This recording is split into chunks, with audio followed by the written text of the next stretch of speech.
the flash. Spice in her talk, make the whole place gas. It's the Fab4. Better ring that bell. Ring it. They go dumb when they raise that hell. Floor to the nosebleeds, all y'all yell. Fab4. You can tell. It's the Fab4. Yeah, we run that show. Main car smoke when the lights go low. If you know, then you know. Let the whole thing blow. Fab4. Let them know, yeah.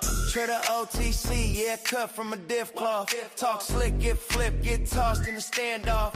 4 deep, that's a faction, that's family. Bay talk, island talk, all in the strategy. Tap out, tap in, crowd on tilt. Still step shake when they clash, no guilt. From the east side, south side, whole coast feel it. Every chant, every scream, yeah, they really live it. Who you got? Pick a side, can't stop. When that theme hit loud, we all go dumb, go crazy on call. From the pre-show buzz to the last roll call. 4 names on the wall. Yeah, we stand that tall. It's the Fab4. It's the Fab4. Better ring that bell. Ring it. They go dumb when they raise that hell. From the floor to the nosebleeds, all y'all yell. Fab4, you can tell. It's the Fab4. Yeah. We run that show. Main car smoke when the lights go low. If you know, then you know. Let the whole thing blow. Fab4, let them know.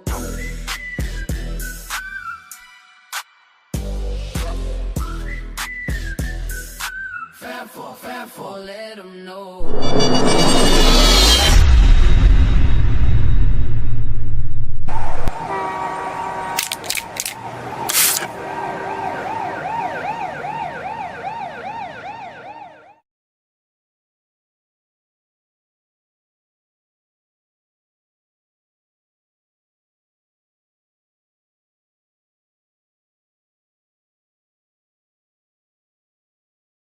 Welcome to Sports4UWrestling. It's our ring, our section.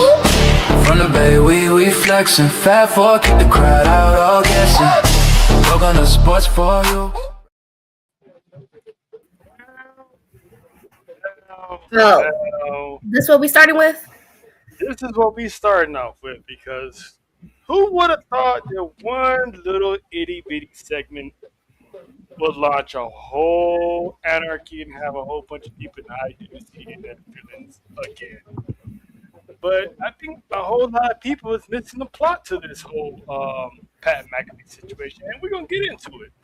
But first, listen, hey, we're here, and we got it right. You know, the mic's working, everything's working. I mean, you almost got it right because JoJo's not here, but hey, we all gonna get it right one day. But welcome to the Sports4U Wrestling Pod. That is the West Coast Demon. Got the whole section to herself. It's Nessa. That is John, the Eastside Yeeter, and I'm trying to listen, guys. We first of all, welcome to the the Sin City finale. The Wrestlemania build-up has been a good one in my opinion, but now the build-up for us is over because next week there is going to be no episode. Why isn't there going to be an episode, you ask? Well, because we're taking our talents to Sin City, and we're going to be live in Las Vegas, Nevada for Wrestlemania week and weekend.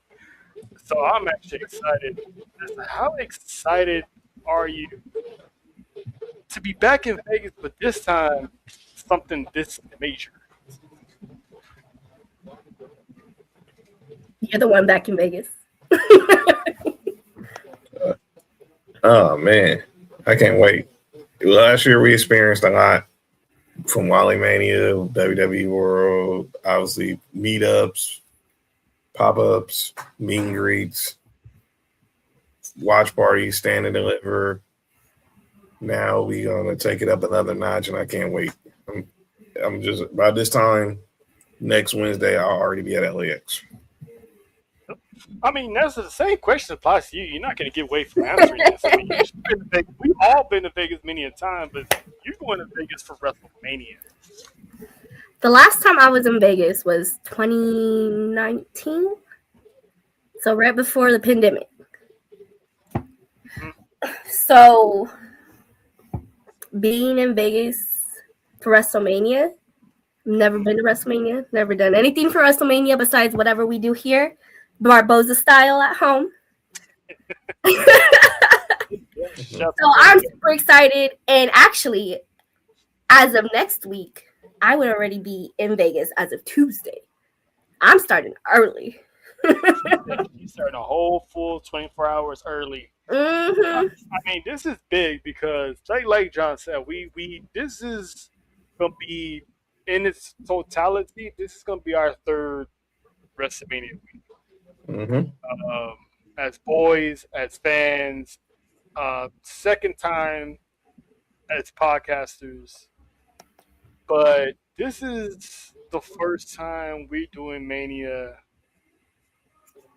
as a full team. Mm-hmm. And it'll be mine and JoJo's first time. So And this is going to be literally all of our first times going inside Allegiant Stadium for night one.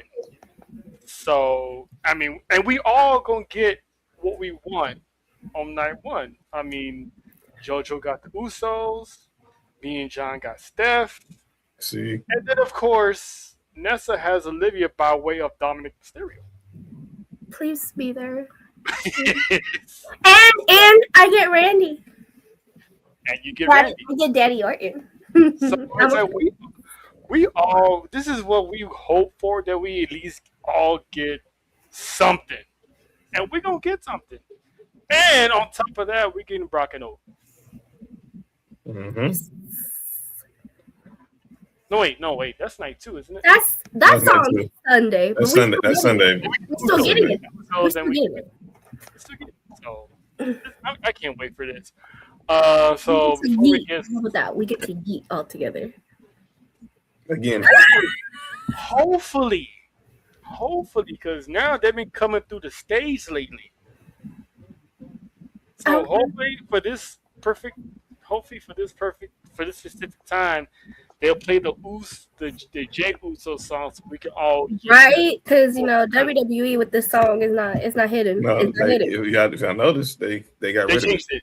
Yeah, I know. So the big 3 yeet was something, but a Fab4 yeet is gonna be crazy. It's gonna be crazy.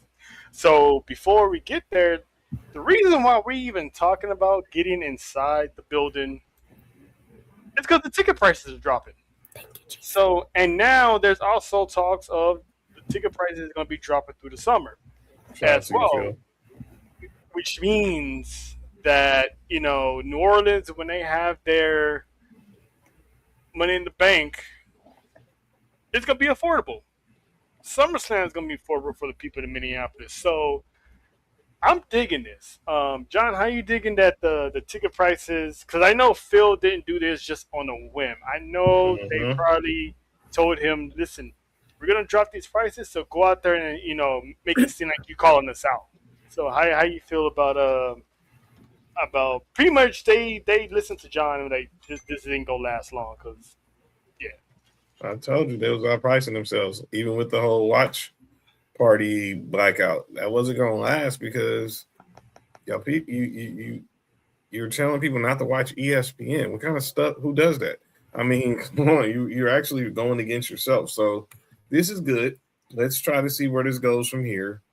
It could be the start of something good. It could just be for a moment, but let's see where it goes. I guarantee you, they see lower prices. They're gonna see better attendance. That's how you feel about the prices. Because if I'm not mistaken, pretty soon they should be coming to Texas again, and now the whole family can go with no problems. Look, let me tell you something. Not all your fans make money like how y'all think we make money, okay? And not all of us are trying to put ourselves in debt to watch you guys wrestle. I could just stay home and do that. But it's the experience that we're paying for, which is why people sometimes do that. So you helping us out a little bit, we appreciate you. We appreciate you very much. Because again, a lot of us are on fixed incomes. A lot. Like, paycheck by paycheck, pinching pennies, doing extra job, working extra jobs and shit, trying to borrow money. You know what I mean? Like it's a struggle. It's a hassle. It's hard out here for a pimp. Come on now. Yes, she would know. But I'm glad that they need to again be realistic about it. Yeah.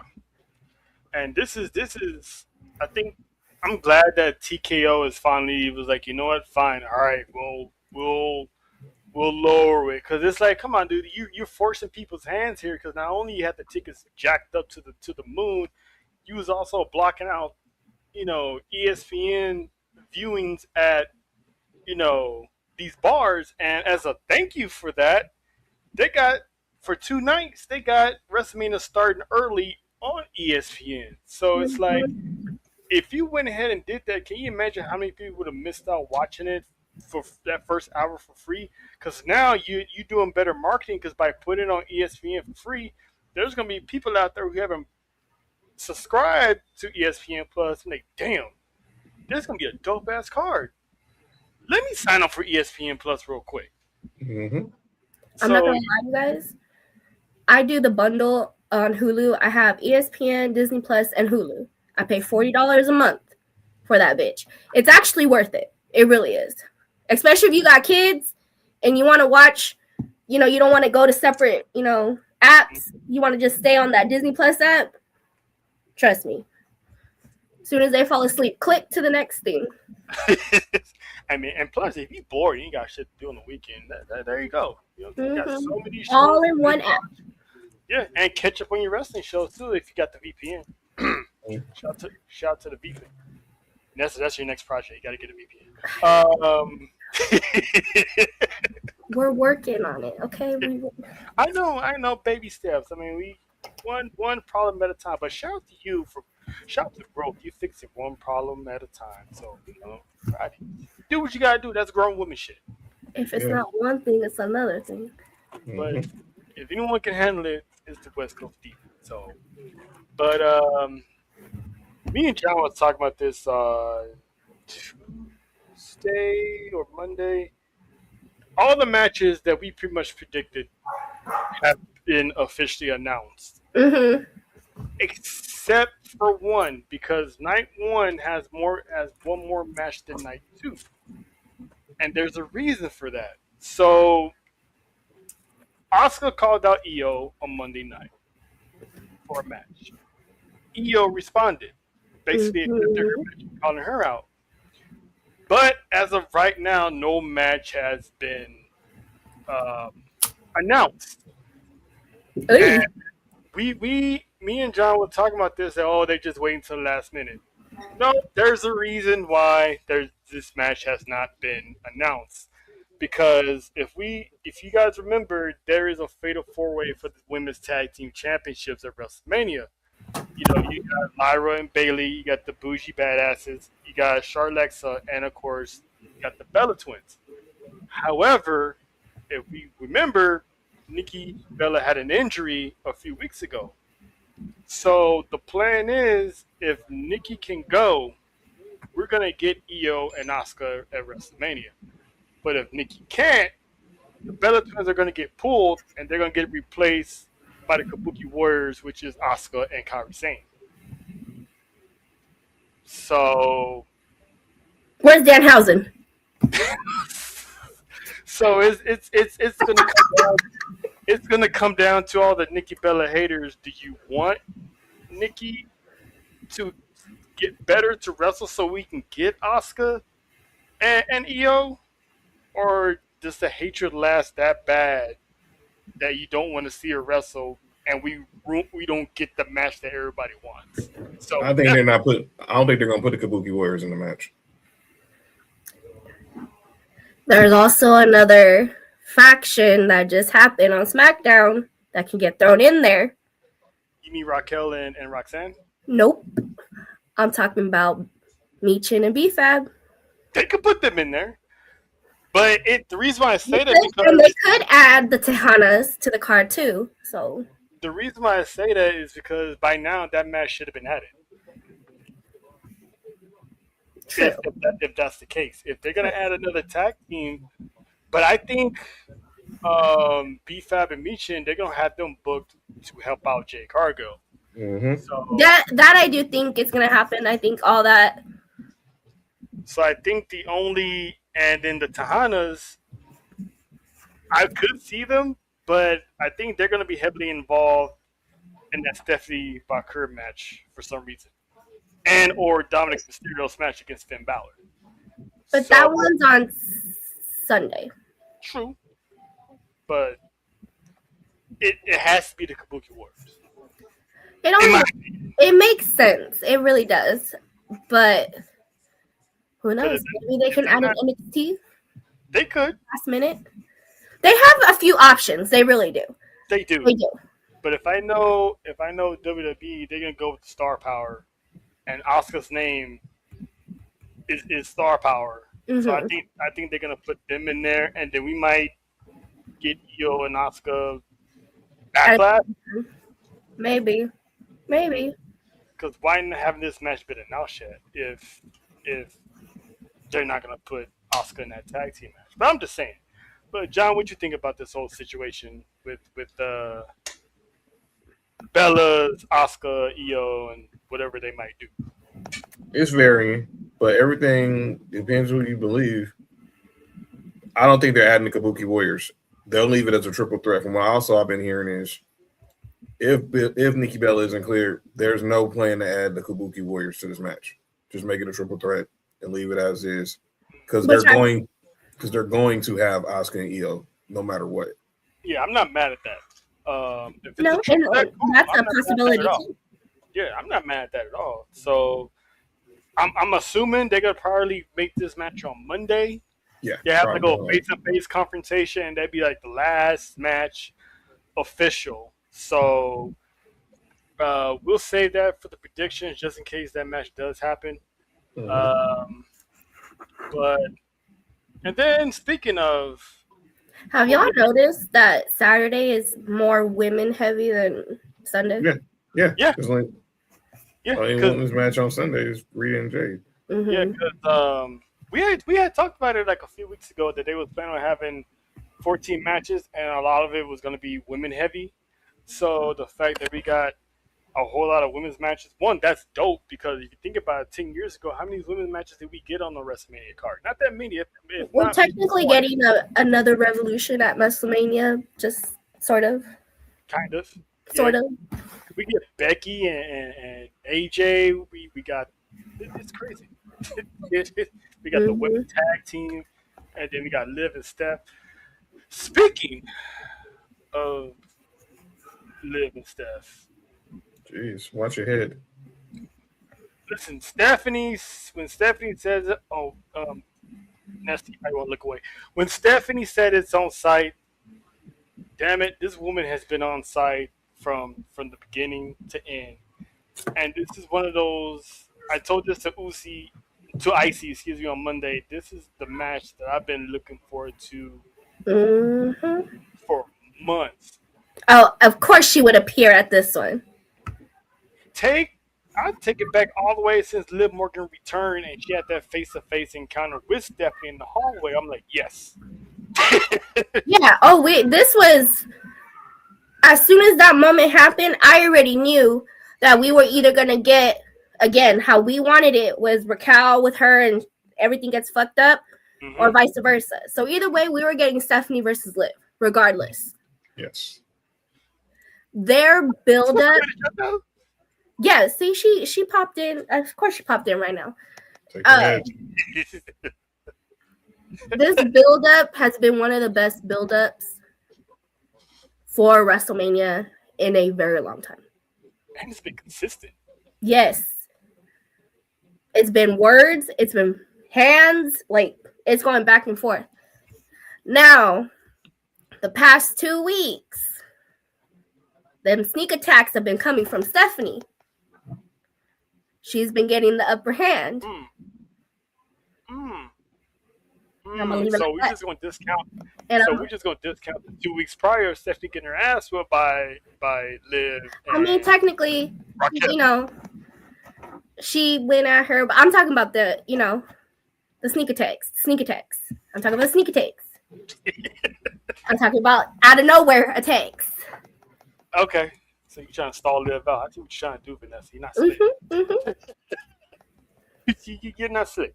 But I'm loving this. But go ahead. They're both my girls. So I'm here for it completely. And this, I love the way they're mixing the Spanish with it. Right? And I love that she says, as she should. Go ahead and keep that energy. Because as we know from history, whoever is like this every time ends up like this at the end. Oh, like how you were the past 2 times? She's like, see? There you go.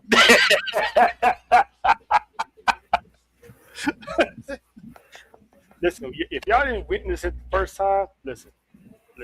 Y'all about to see that shit live. Me and John gonna have that shit recorded. We gonna have that shit recorded. John has already been telling us, though, to make sure that we just don't get put in jail. He's already explained to us that we getting left. Yeah. Which we are gonna have a talk. Yeah. Okay. I can say it. I can say it. Am I the only one that won't need a chaperone? No, I ain't gonna need a chaperone. I'm good. I got a kid to come back home to, so I can't be on my best behavior. Got a point there. Until you get an unexpected Toxica walk around, we're gonna find out. We're gonna find out how much John is gonna be on the best behavior. Just hope that the park is there. That way, I don't act like I don't embarrass myself. You see that word? Actually, he is going to be there. So shout out to him. He is going to be there. So good. I won't embarrass myself.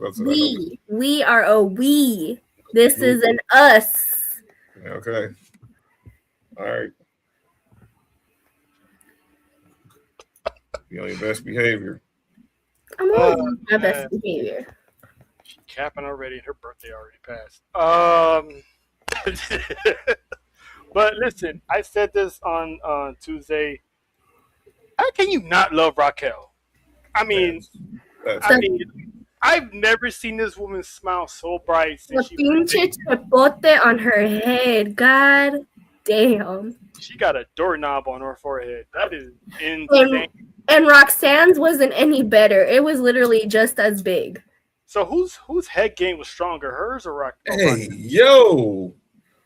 I mean, technically, Liv hit Roxanne. So Liv's the one with the hard head. I say the white girl's got head is strong. I mean, the head's strong. Yeah. That's what they say? That's what I said. I wouldn't know. John, I'm gonna start you out. I can concur. That is the truth. That's what they say. I wouldn't know.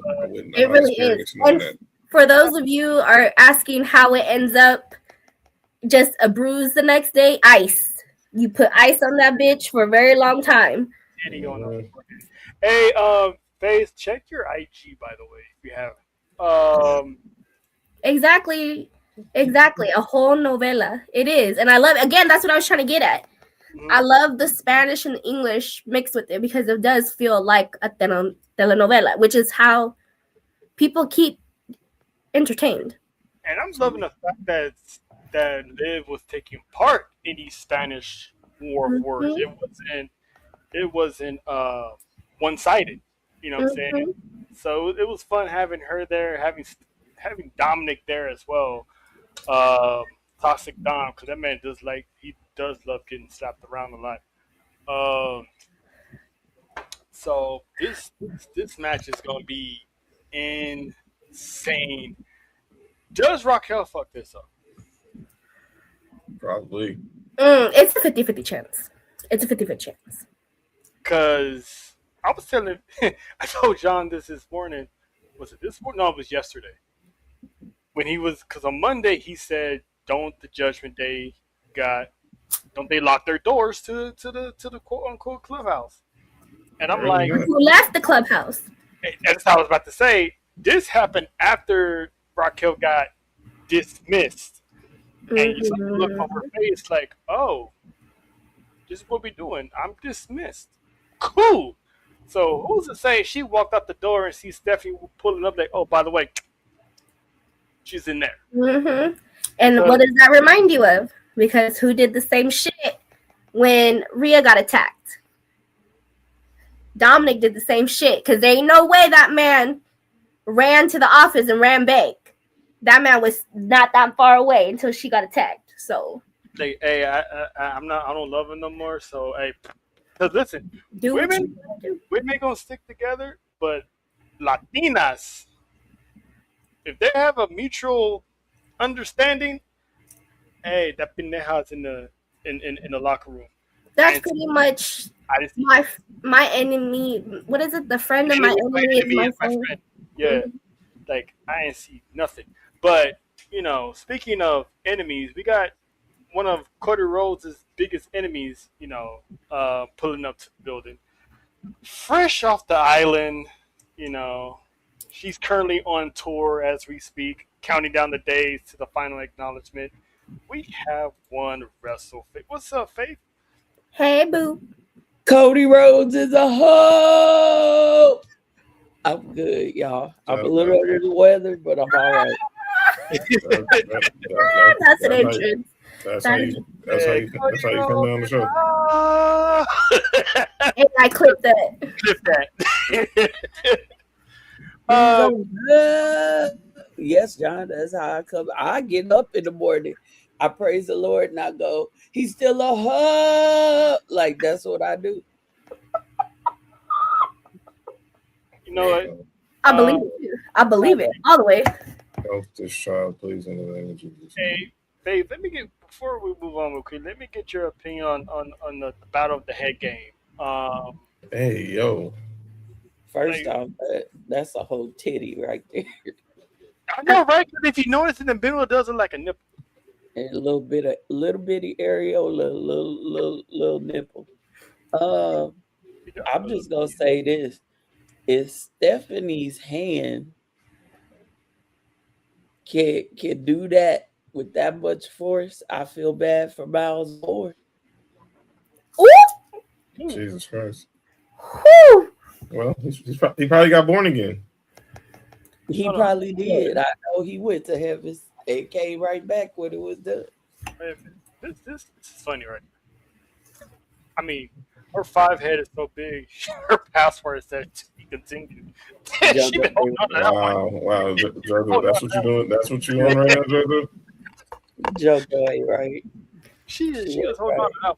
She was holding on to that. Listen, I can't wait to see another Tejana Bowl this next weekend because we had the football and then I forgot there was another one, something that happened too that they was on each opposite sides too. I forgot what it was.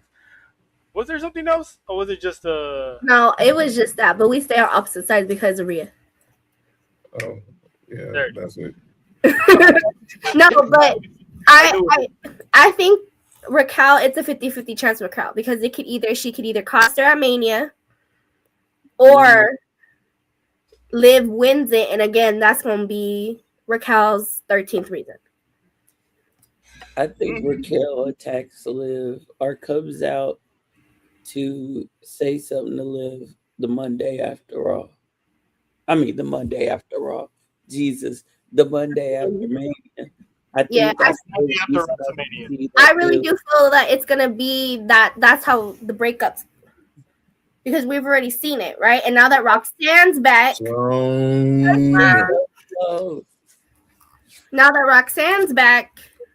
she don't have to stay with Raquel now. You know what I mean? But Nessa, can I ask you a question real quick? Mm-hmm. And Trill and John too, but can we really trust Roxanne? This is where we're trying to find out though, if she's Team Finn or if she was the double agent the whole time. And that's where I was about to get to, because that segment told 3 different stories in one segment. Because obviously you got the Steph and Liv, that's one story. And then you got Raquel being dismissed and how she wasn't cool with that. Facially, she wasn't cool with being dismissed. And then Liv addressing the elephant in the room with Roxanne about Finn. And you can tell Roxanne's mood kind of changed when she mentioned Finn. And she was like, I know Finn brought you in. And then she's like, well, Finn, betrayed that. She just had to look like, yeah, sure. Like, okay. So it's like, does Raquel? We're all focusing on Raquel messing this up. To Nessa's point, who she's been saying it from day one. Does Roxanne fuck this up? Mm-hmm. It could go again. It's a 50-50. It could go either way because again, she's either Finn's agent or she's the double agent, and she was working with Liv and Dom the whole time. Mm-hmm. Or what if she works with Raquel and they both don't live? That's not out the realm of possibility. And I don't mind that, but I feel like it shouldn't go that way because we want Raquel by herself. Exactly. Agreed. So it might be Raquel's move first, and Roxanne just stays with Liv for now. Mm-hmm. Because if it's gonna go down the way me and you predicted, that means Liv has to lose on Saturday. If she wins, what would be Raquel's third? What would be Raquel's reason for turning on her? That's what that would be Liv winning would be her 13th reason, because then she keeps dismissing her. Then she kind of she's already dismissing her. Mm-hmm. And since Roxanne got hurt, it kind of they stopped it a little bit because they made them look like they were getting close again. But now that Roxanne's back, you can see where Liv's attention is now again. Mm-hmm. So I feel like it could go either way. Either Raquel could come out at Mania and cost her, or Liv wins and Raquel secretly hoping that she don't win, and then she gets jealous, and then this is where the breakup happens. What if it's not Raquel that comes out at Mania and costs her? Who else? If it's not Raquel, if it's not Roxanne, who you got? Who you get, Faith? No, I'm thinking it is Roxanne, and I think that would be an opportune time to have Finn come stand next to Roxanne. Mm-hmm. And then that leads us to a Backlash, Roxanne and Finn versus Liv and Dom. Or what if Roxanne plays it cool, but helps Finn beats Dom the following night? I mean, I don't think that would happen because you put up the demon, then I'm expecting destruction. We plan on being in the building Saturday too, Sloan. Hey, Sloan, he said he's going Sunday. He said he's gonna be there Sunday and Monday. Shout out to the Susie voice. Yeah, man. Okay, let me pose this. Was that the demon that kind of popped up at the video? Because that seemed like something darker. Maybe it's a different demon, but I do believe it's a demon, but a new version of her. Yeah, and me and Faith had discussed this because we were like, is it really gonna be the demon that we know? Yeah. Because Finn Balor has evolved. And I feel like it's gonna be a new version of the demon, but it's still gonna be the demon. Sir, though, I need to see them thighs. Bring out some thighs, okay? Hashtag man panties. I think Roman killed. Don't do that. I think Roman killed that demon. At Extreme Rules, and Edge just only reaped the benefits because he wanted to lose to the demon, but Vince said, "Nah, you're gonna win." So Roman killed it, and Vince just put the final burial on that demon character. So I do think we might get a whole different demon that's finally gonna get a win on the main roster. Mm-hmm. Never won as a demon. What if I like your idea, Trail, of Roxanne playing it cool? What if she is the catalyst for a turn? What if instead of Roxanne turning on Liv, she's the devil on Raquel's shoulder? You never know. It still falls into Nessa's plan of being the double agent. We just just don't know. She's playing somebody or everybody. But either way, she's working for someone. Yeah, she is. Or maybe she's just out for herself. Because she is a prodigy and they're usually not. That's what she was in NXT. So And that, like JoJo was saying, they got so many ways of doing it. That's why I said from the beginning, the Judgment Day story now, I love it because there's so many ways they can split this group up. Mm-hmm. And we already getting phase 1, which is Dom and Finn. Which is what we've been asking for a year now. Shit. It has been a year, hasn't it? Yes. Damn, time flies. Shout out to Megan and Dora and Nessa for that wonderful episode. By the way, I'm a Latina now. I just need that to be known. So You're honorary at the. I already told you that. yeah, I don't think the guys knew. She's But an honorary mommy. That's crazy. What in the world? She said I'm an oos.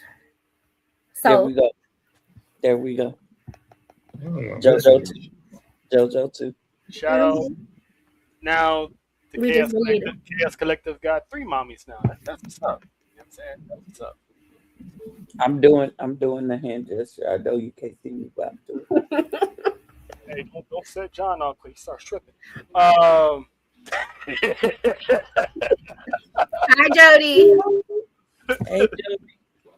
I just had to do that with y'all. That's not bad.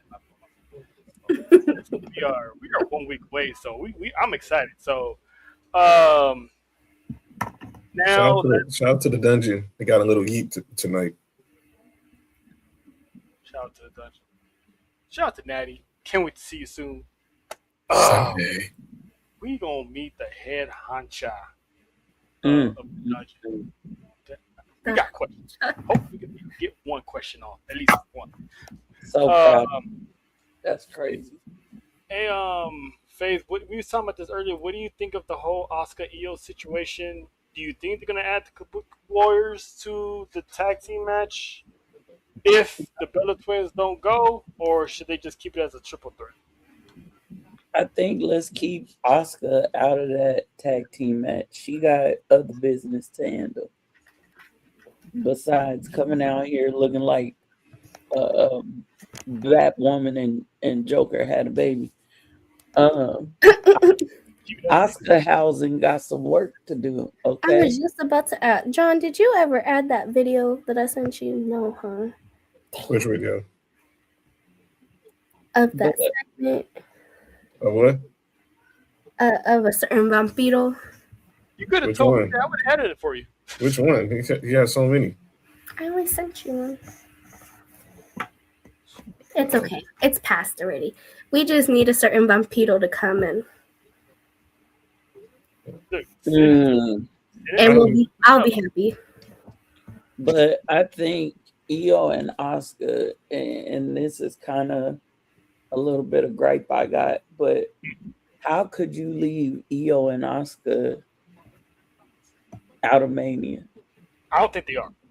They're not. You think they gonna add them? Yes. They're gonna add them one way, one shape Okay. or form.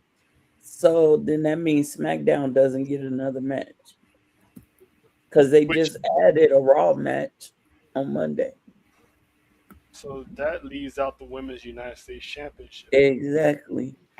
And do they leave Tiffany Stratton off the Mania card? Yep. Yep. You know what? I think they're gonna have that championship match on that SmackDown before WrestleMania. Yep. I'm over the women's U.S. title. I'm with you. If you are not gonna do anything with that fucking title, Give it back get to Chelsea. rid of it. I'm over it. I think they need to give it back to Chelsea, to be honest. So for real, because the people that they putting it on, is that title is like a death sentence. Mm-hmm. And it's sad because Julia has the potential to be good, and she has been before she got into NXT. You know, all her stuff from beforehand. Mhm. But with this title, it literally, like, I forgot. Again, I had to ask, who the hell is the U.S. title champ? Someone asked me the other day the same question, and I'm like, thank you. This proves my point. I think they stalling out to put it on Kiana James, to be honest, which I think is a huge mistake. Why? But you know that's where it's headed. Why is it a mistake? Here's how I feel. Other than Chelsea being a veteran, who has brought prestige to that title? To be honest, nobody. Well, gotta be honest. They've only had three champions. They only had three champions. It's Chelsea, Zelina, and Julia. And they've all the same. Chelsea's twice. They've all been booked the same, with the exception of Chelsea. Julia twice. Comedic relief every week when she doesn't have a match. Did Zelina really need to have that title for no? I mean, she earned it though. She earned it. She's been overlooked for years. I get it. She has been overlooked. I mean, she was years ago Queen of the Ring. I get all that, but here's even with my uses, I'm gonna say this: I get tired of titles being passed to folks, and then you don't book the title holder to do anything with it. Stampede has a point. You can move Lyra down there and have her go for the U.S. Championship. She can add a little something to that title. I think now she can, because when she was first IC title champ, I was not here for it at all. Mm-hmm. But I think since she lost it, she's been, you know what I mean? She stepped it up. I think that was just a victim because everybody wanted to go to Dakota Kai. That too. That was all it was. But her reign was very stale. It really was. It was. It was until the whole Becky Lynch situation. Yeah, and since then, she's gotten a lot better. And I feel like that she can make it's one of those things where the belt either makes you or you make the belt. And right now, it's not. How you going to have the women's mid-card title on Raw be held by Becky Lynch, by AJ Lee? I mean, damn, Maxine even had it, and it felt, once she got it and got on a roll, it felt more important than the U.S. title on SmackDown. You got the women's mid-card title on SmackDown doing what? I'll say this, because Raw was booking better than SmackDown was booking. Yeah. But that's what I'm saying. Let's be face it. If Maxine Dupree was on SmackDown, we would have the same complaint. And again, you guys are saying it's the booking. They need to book it better, because again, we forget that this freaking title even exists. And the fact you don't have a superstar of Julia star power on the Wrestlemania card itself, considering that both her and Stephanie came in literally around the same time. So it's like you would think you have your two future pillars of the women's division on your show. Nope. So to not have Julia on there, it's like, I think it's a big mistake. And like I said, out of all the championships that's gonna be on, there's only two titles that's not being defended at Mania: the SmackDown tag team titles and the Women's United States Championship. And I have three. The World Tag titles ain't being defended. I think the tag titles are being defended. Only the women's. Because even the reason why the Raw tag team titles are not gonna be defended because they're gonna be at Mania. But like I said, and we've been saying it forever, Julia, when Stephanie took off, that was the worst thing that could have happened for Julia. Mm-hmm. She came in, and people saw it. I don't know why people were ignoring it. Go back to Stand and Deliver in Philly. When they cheered for her, she didn't know how to react. Exactly. And me and Trell watched. That was one of our first watch-alongs back in the day. Was her when she pulled up the No Mercy on Roxanne. We know something's there. We were in the building that night when she beat Roxanne at New Year's Eve. Mm-hmm. Something's in there, but that Chilean beauty took off like the rocket went on her, and she never came down. And this is what we were talking about yesterday with Nick. I feel like they should have left her in NXT a little longer than Stephanie, even though that was Stephanie's call. I feel like instead of bumping them both kind of at the same time, because it kind of was, they could have left her there and let Stephanie do what she does, and then bring her up. I think it was easier for Steph for one reason.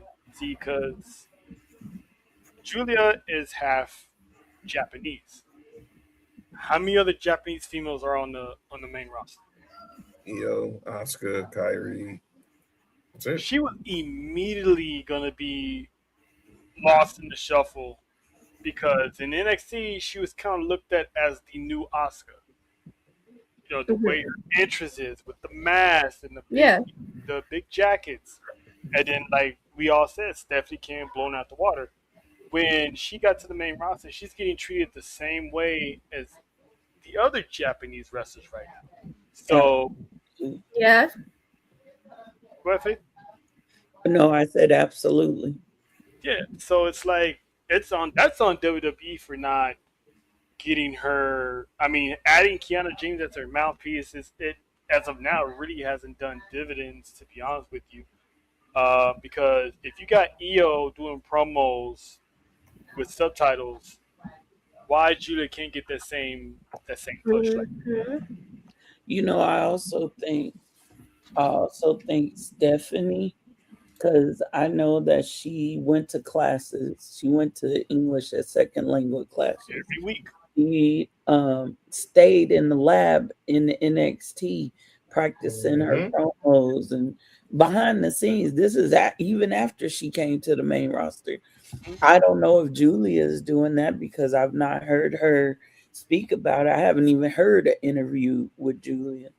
But it's to me that Stephanie put foot to ground and was like, I'm gonna do this work so that they can't say that I can't be in the mainstream or the main, you know. It just feels like she did a lot of work. But on the flip side of that, y'all right, it's about the booking. And I'm sorry, I have to say this. Over the years, the way that they have booked Asian descent wrestlers has not been look at Kai and Tai. And speaking of Kai and Tai, Like, come on. shout out to Taka Michinoku. That man was in a car accident and then still put up to wrestle somewhere. I mean, that dude is. Shout out to you, sir. Shout out to you. Sorry about that, Faye. Go ahead.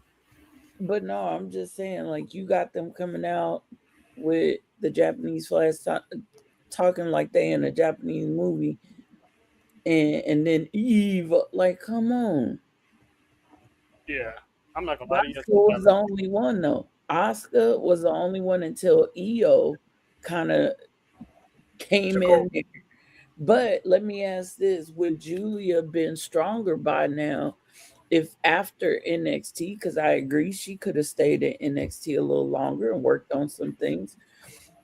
What if they had, instead of just putting her on the main roster by herself, what if they put her with Asuka and Kyrie? Or what if they had put her with Io? Would she have benefited from that time with them? I don't know if she benefited because they probably I'll let you go, but I'll say, but I don't think she benefited because the rocket ship was too high on Io at this time. It would kind of try to held Io down a little bit to try to play the mentor role when she's already becoming this blossoming star. Maybe with Asuka and Kyrie, but I don't think so with Io. But either one of them is what I'm saying. Asuka, yes. Io, no. Yeah, because ain't Asuka doing that with Kyrie right now? In a way, that's how they booking the story to look. Yeah. Kyrie always came off as, you know, it's more believable when she get pushed around because, you know, the way her character was. With Julia being a dominant solo act as she is, I think she would have got lost in the shuffle if she was part of the Kabuki Warriors or she was part of Damage Control as like third or fourth wheel in that group, because you got Asuka, then you probably would have had Io, and then she's supposed, if you think about it, supposed to be on their level. She came in NXT with a reputation that's aligned with the Io, that's aligned with the Asuka. So I think we have all them dominant people in one group. Someone's gonna be at the bottom of the barrel by default. But I feel like for her, she was benefiting in NXT because of that high standard, and she was pulling it off in NXT. And then as soon as she came to the main roster, it kind of was like the only moment that I felt like was a pop for her was when she won the title, and then after that, it's been quiet. Yeah, it hasn't been like how it was in NXT where people were excited to see her. Everyone was excited to see Julia until Stephanie arrived. Basically. So that moment only lived for like what, a few weeks, maybe a couple months. Mm-hmm. Then Stephanie showed up and said, "I want the NXT Women's Championship too." As soon as she said that, Julia instantly became number 2. And Julia was injured at the time. Yeah. And what is Charlie say all the time? Never get injured around WrestleMania or stand and deliver season. And and Julia and Steph became the double champ. Mm-hmm. From there, you know, and that's why I felt like in that moment that they should have kept her in NXT. Yeah, you know, Stephanie presents better. I'm sorry, she does. She does. She commands attention better. She just does. Her entrance, her look, the attitude, how her face is, the way she carries herself. She just presents a little better than Julia.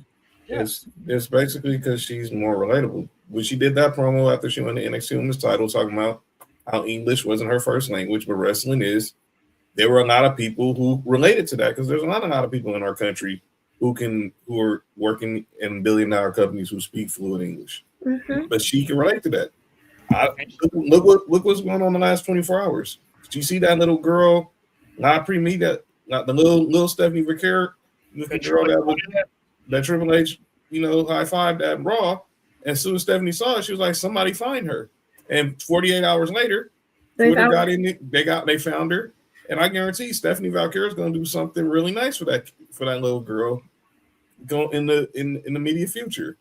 Yeah. And I'm not saying Julia can't do that, but availability is always your best ability. And showing and Stephanie has shown this side to her that shows that she's available. Like, I've been going through the meet and greets. I really haven't seen Julia. Maybe I'm missing out. But you don't really.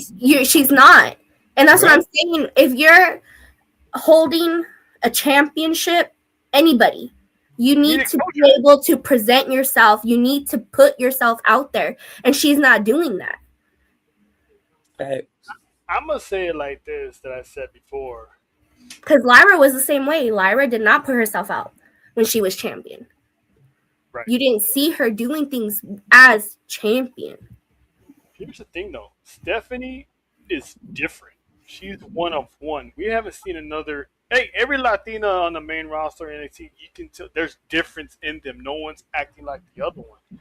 Mm-hmm. Julia, if you pay attention to Julia's mannerisms, she's literally almost the same as Asuka. And I think what also helped is we got to see, obviously, and I'm not saying there's a lot of people in the U.S. who don't watch New Japan like that, but seeing Stephanie real briefly in AEW because of her relationship, her contractual obligations at CMLL, gave her a little bit of familiarity with the American fans. Mm-hmm. Even though everybody knew Julia was the bigger deal. But some people seeing her on national TV in the States, and you're going up against Mercedes Moné, it gives you this little bit of a inquiry, like, And then what happened 2 weeks later? Shawn Michaels was like, yeah. He Trey Songz Tony Khan. he Trey Songz Tony Khan because it didn't help the fact because I don't know where we were, John. I don't know if we was at David. That was David Buster's. When she tapped out to Mercedes Moné that quick, I was like, that was awful. One that wasn't right, and I know that did not sit well with Stephanie. And she was like, you know what? I know I'm supposed to go here, but I'm gonna renege. Y'all have fun. I'm gonna go over here to the big brand over here, and best money decision she ever made on herself. Yeah. The person I felt bad for was all those fans who didn't get a chance to see her in CMLL one last time. But that's on Tony Khan. You don't do that. You don't do that. You could have made that. If you're gonna make her tap out, you could have made that a whole lot better than As soon as Mercedes get her in the bank statement. Yeah. Wait until Stephanie, because I know this is going to happen. Wait until one day when Stephanie steps foot to AAA. Listen, That have her roof. go one-on-one one of the Toxicas. Please. John's head's gonna explode. I just look. Yo. Both of them. Whoa. She said both of them. She said. Vanessa. Bye, babe. Bye, babe. I want to holler right now. I want to holler. She said both of them. Vanessa Monica Monroe. That's my girl. She said both of them. I know my man. I'm sorry. She said both of them. Vanessa Monica Monroe. Are you good? Oh, kudos to you. Kudos. Look, That's exactly right. no, but she does need to. The way, because even with that, she had just came to the main roster. I think she was still on NXT when they bought AAA last year, right? She was still on NXT. Yep. They had her there present as a presentation. She hasn't been down there yet, but once it happens, everyone's gonna explode. Everybody. Listen, that's gonna set all of Puebla, Monterey, whatever they're gonna be at on fire because La Primera would be well loved and accepted as soon as she pull up. She is. That's look how receptive Lola Vice is. Mm-hmm. So, and shout out to the new NXT champion, by the way. And shout out to AEW because 10 years later, I'm waiting till John gets back on here so we get a conversation. He probably had to go take some Tylenol or something. That's why he's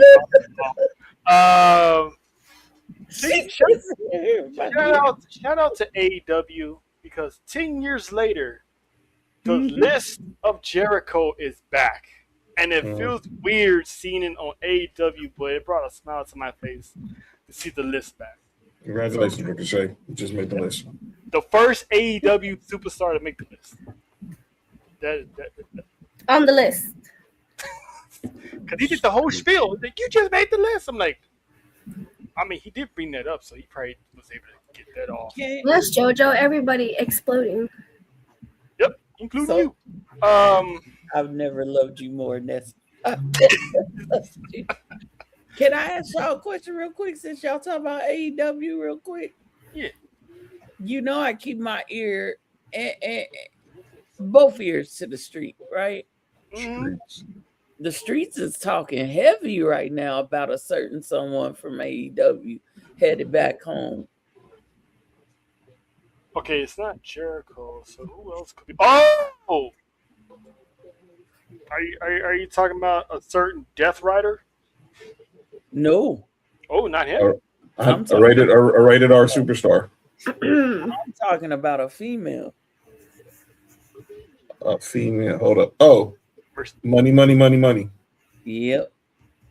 I mean, never rule out a possibility because I think after she's all said and done, she's gonna retire in WWE.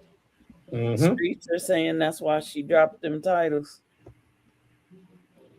So instead of getting an AEW title run, she's gonna go back to WWE. I'm just saying the streets are saying I'm gonna find out some more tomorrow. Listen, if we can get the 4 Horsewomen back in full strength, The way that pop. it's gonna be.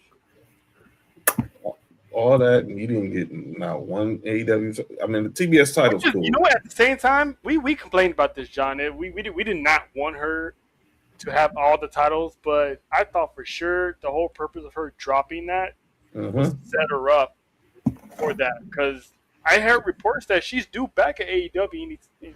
Yeah, Tony Storm's away right now, and they need it. And obviously, they need a big name to take on Tekla.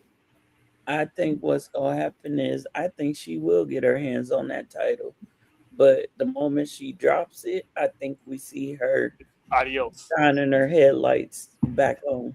Signed, sealed, delivered. As much as me and John complained about her 13 whatever belt she had, she did all she can do in AEW. Pretty much. Mm-hmm. She gets that world championship. That's another accomplishment on her belt that no one in the Four Horsewomen can say.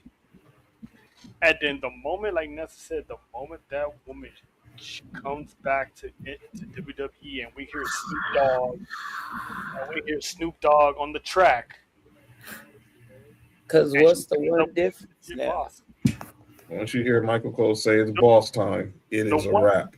The one difference now, Faith, is Vince is no longer in charge. And that's the hugest part of it. That's the hugest part of it. Because Sasha is Dusty's kid, and Triple H worked heavy with Dusty back in the NXT days. As a matter of fact, Sasha was one of the ring girls that was with her during his entrance at WrestleMania. So with him gone, she's finally going to come back home, and we're going to have all of them back. Yep. Mixing it up with the future of this business. Imagine Roxanne and Sasha in a match. Talk about it. I Stephanie and Goosebumps. think Troll just exploded. It's going around tonight. Pause. I mean, just imagine the matches. Just imagine the matches. Oh, and a jerk. Oh, he busted twice? What we doing? She missed the first one. There's 3 actually. But anyway, Do you need this? I'm not good. I'm gonna need some of that in Vegas. What the frick is that? Listen, I'm gonna tell you this right now. Let me stop the presses because I got Another joke. hold on. I gotta address something here. Are you? Hold on. John, we say this as respectfully as possible. If you gonna need a Jergens and you got a Latina in your grips, I didn't say that. I didn't say that. I just said I need a lotion. I didn't say Jerkins. I said I need a lotion. All right, let's move on. I just said I needed the lotion. I'm not gonna be okay. No, we good, Cody. We don't need one here. No. No. If y'all have not watched that damn clip of Cody, y'all need to watch this damn clip of Cody. What clip of Cody? And his apology to the Michigan fans and Fat. So That shit was hilarious. if you go on the Sports4U YouTube channel, Instagram, or Twitter, last night Cody had a presidential address. Where he apologized to the Fat and all the Michigan fans for not saying Michigan was going to win the Natty. Wow. Sort of. And then he went full DX on the motherfuckers. I figured. Like, sort of. Hey, Cody, if you listening, hey, slide me that clip, man, because I want to see that. It's on the Sports4U Instagram right now. Instagram, Twitter, it's all over the place. YouTube, it's everywhere. You cannot miss it. That's hilarious. That is the clip of the Matter year of fact, right how now. about I just send it to you, Tre? That is the clip of the year. Good looking now. Because he did give a preview. He was like, I'm gonna have to apologize. He was like, no, F that. So you know how he was for the trial, for Dominic's trial last year? Yep. Okay, imagine that, but 10 times even better. Oh, that was actually funny too. Shout out to that episode. Shout out to Angel. We did our best on that episode. We tried to A whole year later. crazy. We had a lot of good 1 years. Yep. Yeah, but don't worry, babe, I got you. That was funny. But yeah. Wait, what are you talking about? Oh, you're talking about Dominic. Oh yeah. No, not him. But anyway, I get confused. Damn. But anywho, let's move it on to another hot topic for the ladies. This Raw for All here. Who? Did you just? Hey, did you eat good?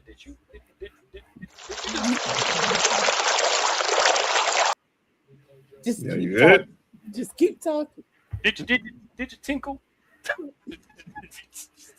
Keep talking. Just Y'all all right over there? But yeah, Brock and Oba, man, this one resulted in a supposed contract signing because they even brought Triple H to make sure Adam Pearce did his job. And Adam Pearce didn't do his job. So before Oba can even get into the ring, Brock Lesnar pretty much jumped them. They had this whole brawl, and there was chairs being thrown at each other. I think once Kindergarten got hit with something that Brock threw, because Brock never knows his own strength, and somebody always gets hurt. If you go back after Triple H throws the chair out, Brock grabs something, slings it in the ring, and I think it caught one of the security guards in the face. it did. I was like, Again, I don't need to know how much money they get paid because ain't no way they getting a regular hourly wage and not no hazard pay. Like, hell no. JoJo, stop that. JoJo, stop What that. you say? I just got two things to say. Oh, why'd I? Yeah. Nessa, I'm so through with you. That was not one of my two things, but I love her. No, Faith. This is how Faith is reacting right now because I don't even need to see her face to know this is what she was saying. Always been known to be quite the screamer. That's how I know she my girl. She do. But here's what I gotta say. Number one, that segment went wrong somewhere. Also, and I'm not talking about the plan pull apart. Like, they don't need to build this matchup no more. Everybody and they baby daddy is ready for this match, right? Yeah. Here's where, if you go, there's a video circulating of what happened after the cameras went on. I saw it. Brock was genuinely, it very much seemed like Brock was genuinely pissed at one point. Like something went wrong. And I got punched for real. I think that's what happened, because after that table fall through, he got serious. Brock got serious. Number one. Number two, maybe Brock was supposed to suplex Oba into the table, and Oba just fell on top of him. They both went to the table.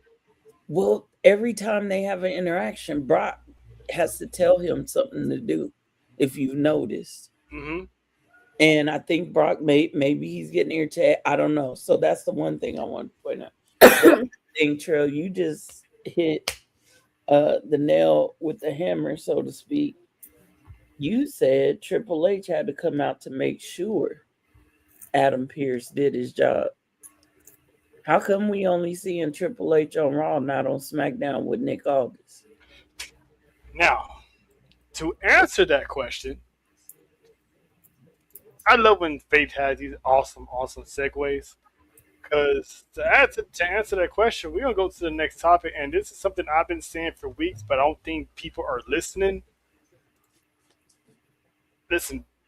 You know what? I'm gonna let Nessa go first because she was the first one that said get off my TV. Okay. So I'm gonna let you go first about why you don't like this whole Pat McAfee. It's not even that I don't like it. It's just kind of one of those things where it was like, really? This is the way we went? I love Pat McAfee. I have said this multiple times on many episodes, on many occasions. Pat McAfee is my spirit animal. I love that man. But I was very underwhelmed with him being the guy on the phone. Mm-hmm. Mm-hmm. I honestly, again, I would have loved it to be Kevin Owens. That would have been beautiful.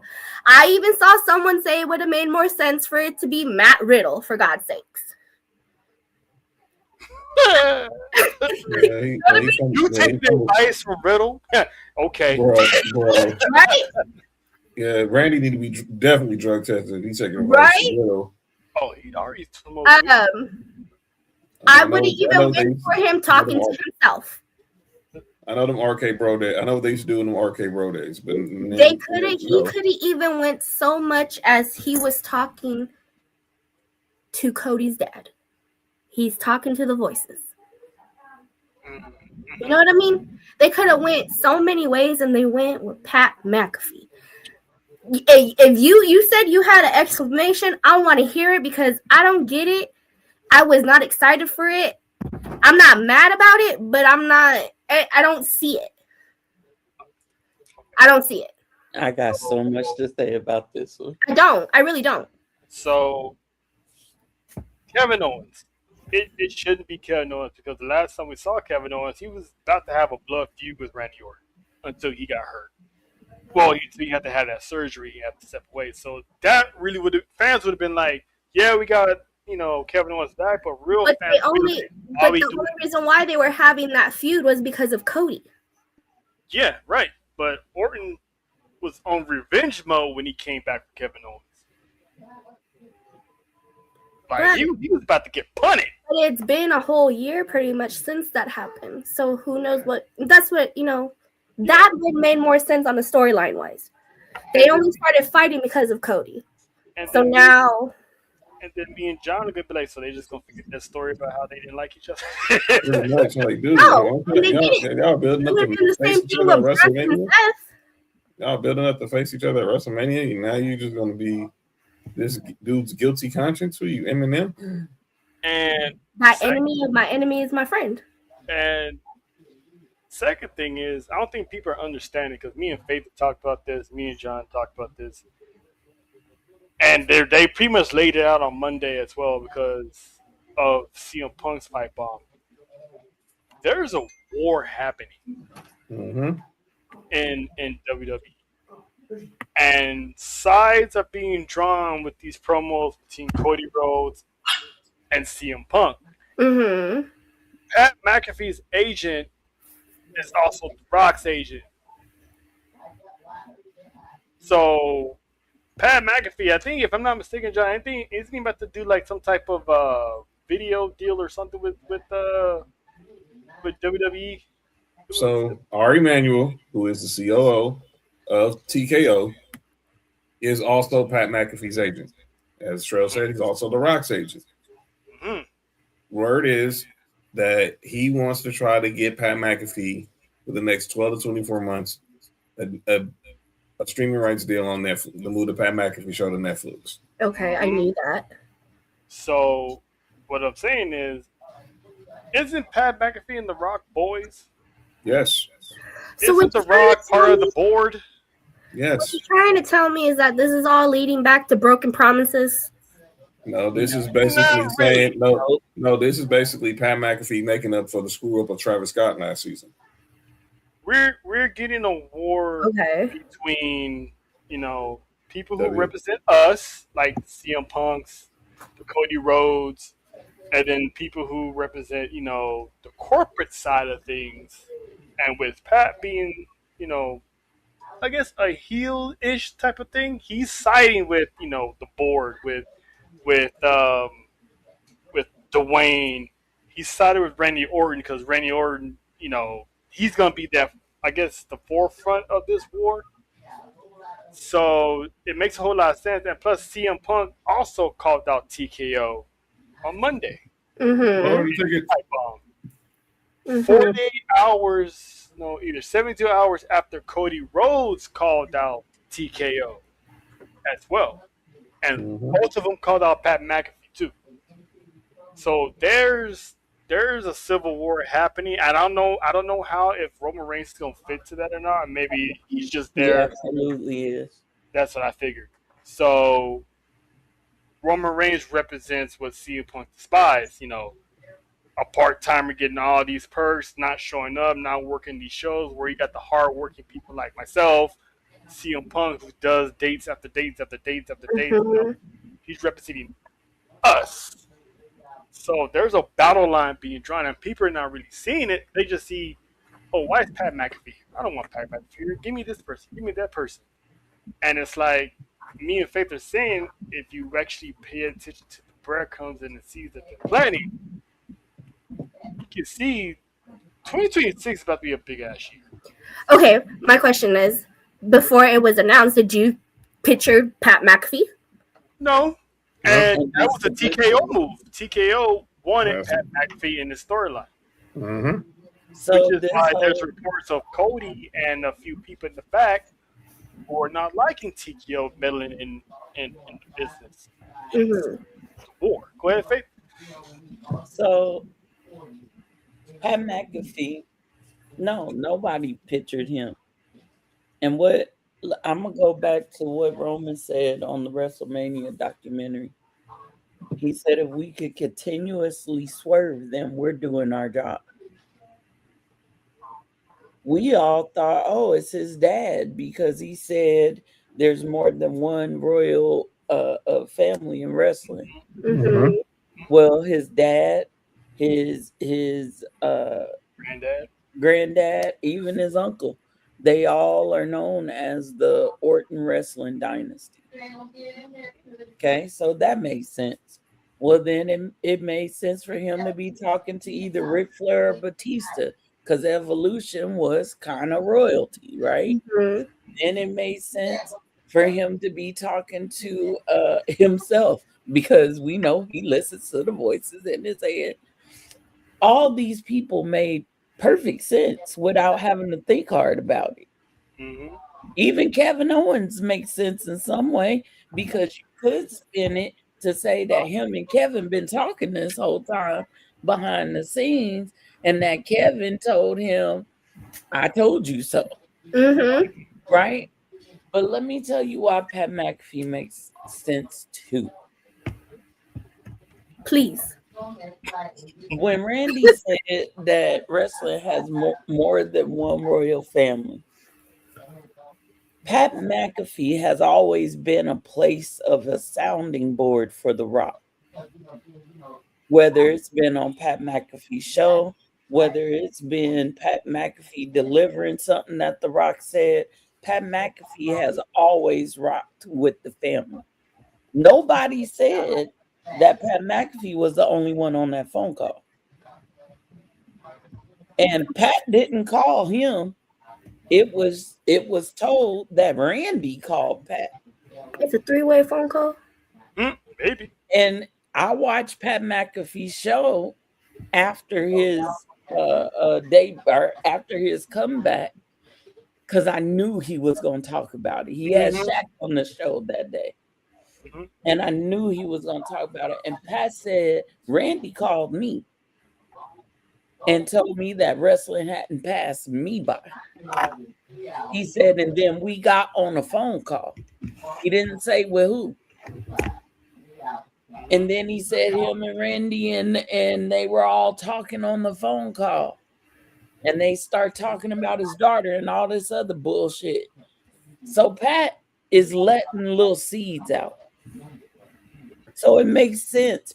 Pat is very much connected to a wrestling dynasty through The Rock, through Ari Emanuel. And Trell is right. There is a huge war about to erupt.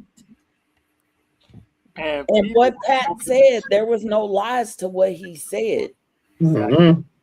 We all have been feeling some of what Punk said and some of what Pat said. We all been feeling it. A lot of people are fed up with these champions that ain't doing nothing. Whether they're being booked that way or whether they're backstage politicking for themselves to stay in a gimmick that is dry as shit. That's a Cody shot. It is a shot at Cody, but it's also very much a shot at any champion that's dry right now, including one ginger-haired champion. Damn. Oh, you mean swap meet Sammy? Swami, Sammy. People are going to have to choose a side really quick, really soon. That's why I pointed out Triple H being with Adam Pearce and not on SmackDown with Nicholas Aldis. Go back some time ago after that whole I Want Your Soul thing.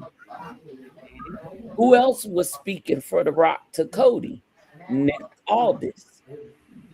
And when Cody said, "Who told you to do this?" or "Who told you to say this to me?" what did he say? The final boss. He didn't say Dwayne Johnson. He didn't say The Rock. He said the final boss. I got a feeling all this is going to be rocking with the TKO side. I mean, it's obvious. So you got to have representatives that hold great power and great weight to represent the people or the WWE side of things and the TKO side of things. Well, who better than the final boss to represent the TKO, and who better than Triple H to represent the WWE side? I think the next War Games we see, that's the teams you're going to see. I think there's going to be a team corporate, that's TKO, and then team WWE. And it's going to involve all rosters. And now you got Hollywood Reporter saying Ari Emanuel inadvertently injected himself into WrestleMania. Yeah, they always do. And what else did they say Ari did? They said he did it last WrestleMania. Travis Scott. This is a work. This whole thing about it's a work to further the storyline. That has a lot to do with what's going to happen at WrestleMania 43, no matter where WrestleMania 43. The next two Manias after this are all going to be linked to what's happening now. And it's going to somehow, some way, this is how it's going to lead to Rock and Roll. And you want to know why they trying to get Pat's show on Netflix? That's part of the storyline too. I mean, Pat wants the money, but that also plays into the storyline because you got superstars on Netflix. How easy is it to have them just appear on Pat's show on Netflix? And anything can happen on this show. And anything can happen because he's not held to the constraints that he is right now on YouTube and whatever other platform. Pat is the tiniest part of this. He's a pawn to a bigger arsenal.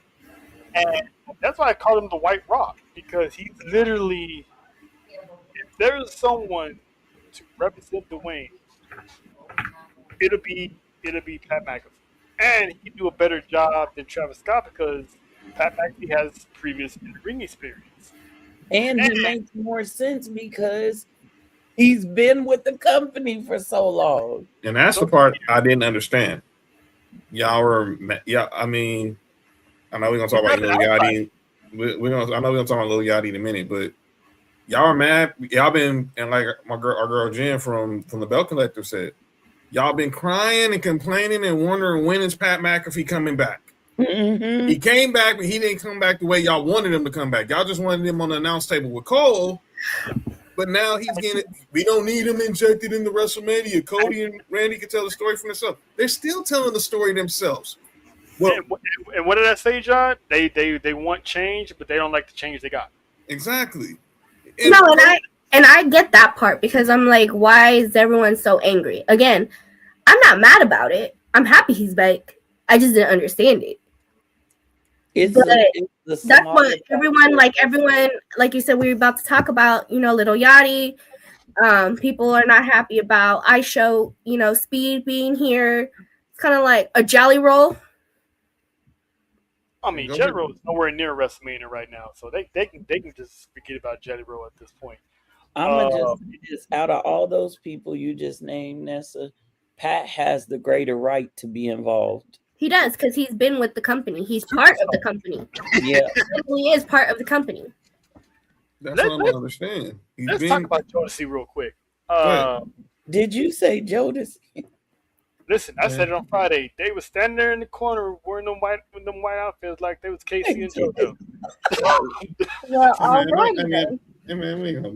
Don't do Jodeci like that. Talk to me. Hey, I wanna meet you. Get a girl. That was my dad's favorite song. So I would love-hate relationship with that song. I wanna know. I wanna know. Lord, there was a lot of babies made to that song. Let me play that game. A lot of babies ended up on the floor too, and the couch. Swallowed on the floor, everywhere. Everywhere. There was a lot of bibs that night. But anyway, I pressed the washcloths, but anyway. yeah. So people was also, like John was alluding to, was mad that, why is Lil Yachty here? What? Lil Yachty, and to the point that this man had to go on social media and be like, don't come for me. Right. With your BS, because this man's been a lifelong WWE fan. He's been at every event. Sometimes they announce him that he's there. Sometimes you just see him in the background. Like, he's always there. He says he's there every Friday, there every Monday. You see him at POEs. This man said that he knows more wrestling knowledge than some casual fan might have. And I believe him. If you're a lifelong fan, you're a lifelong fan. No one had a problem with Bad Bunny being there. Exactly. Y'all are just picking and choosing who the hell y'all want to be mad at for the week. He's Trick Williams' hype man. The man didn't get involved in nothing that was going on Friday. He's Flavor Flav. He's Don King. He's Bundy Brown. Go look him up, kids. He's pretty much Spliff Star. He's Buster. It's Buster Rhymes and Spliff Star. That's pretty much what this is. And Yachty isn't annoying either. He's not. He doesn't give you that. Oh, this is why you brought Yachty here.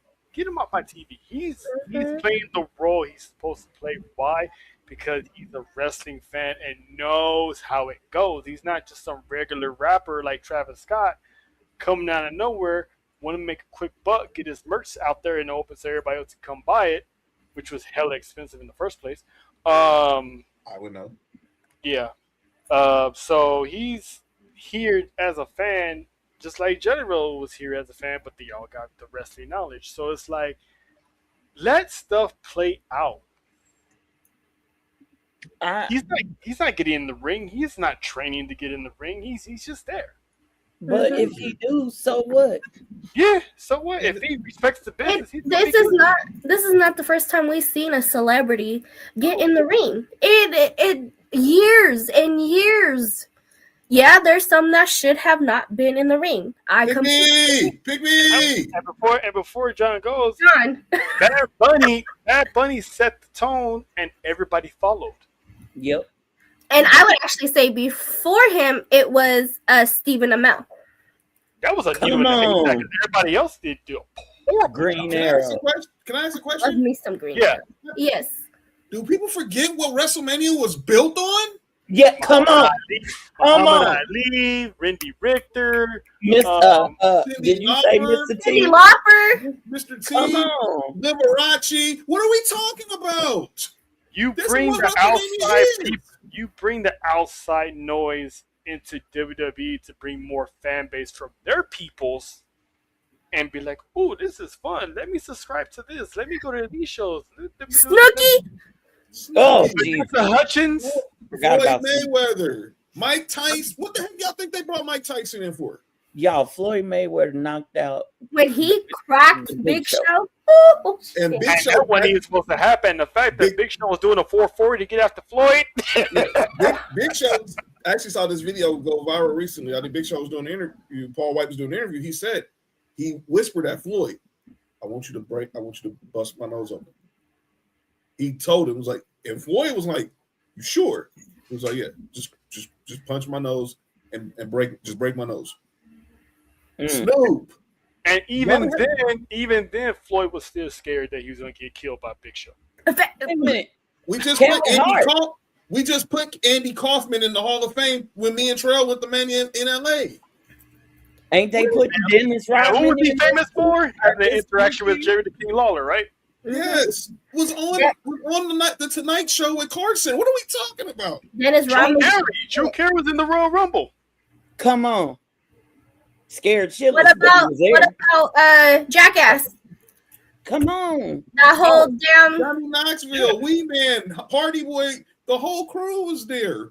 Wasn't nobody complaining then. Every time WrestleMania season comes around, they're always going to have celebrities involved one way or the other.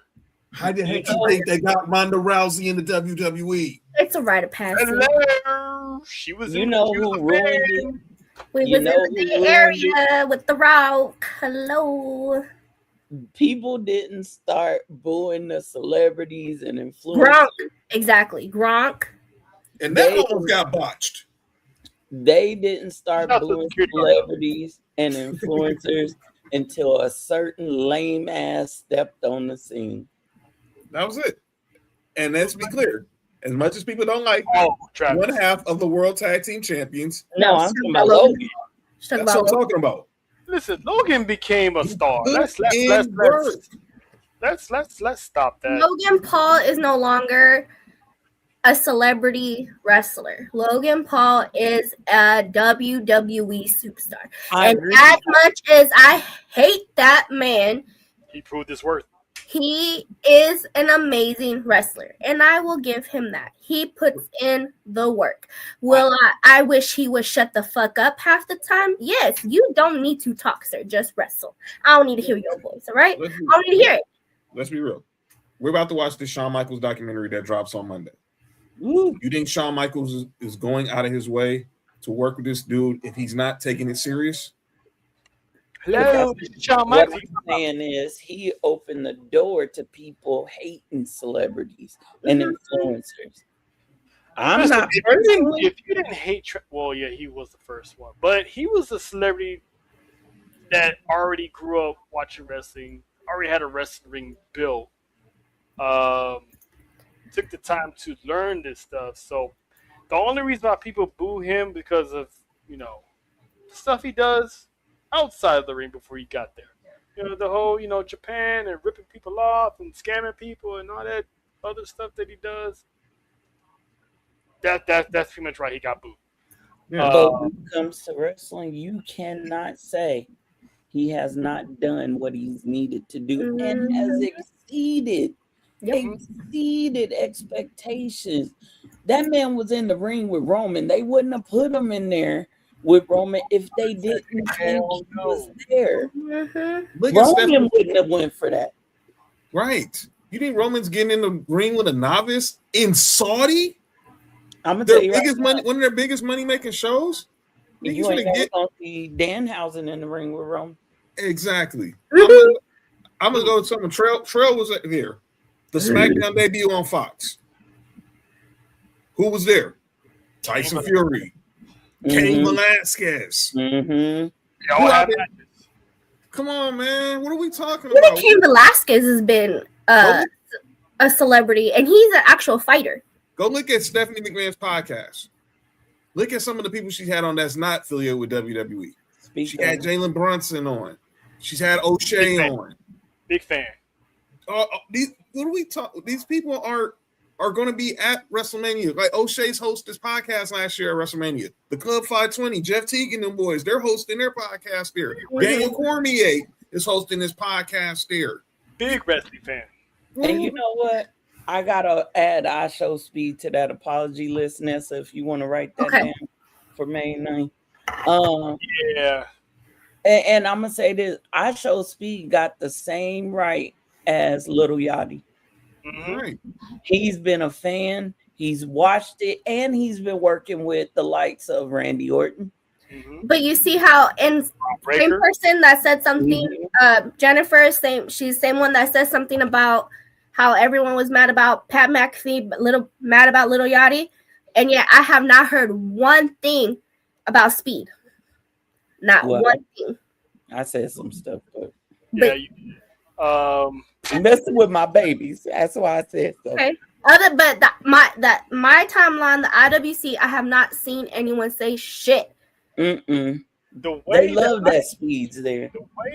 The way Speed is being booked into this Mania isn't bad at all. I mean, he didn't volunteer his services being in one's corner. He was dragged into a situation that he didn't want to be in, and he's cursed in a clumsy way. That's one of the reasons. But you know what they doing in a with clumsy Speed? way? He found himself in a WrestleMania match. This is what He's they gonna be a doing. future star. He's gonna be a future star. If y'all notice, each week that he's been on, And the closer the more time he's had around the ring and in segments around the ring, he's been slowly showing his skill. Mm-hmm. That jump over LA Knight on Monday, That was beautifully executed.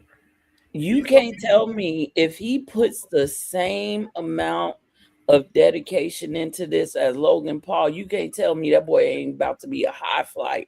He about to be up here like young OG. You can't tell me. And he's been bulking up too.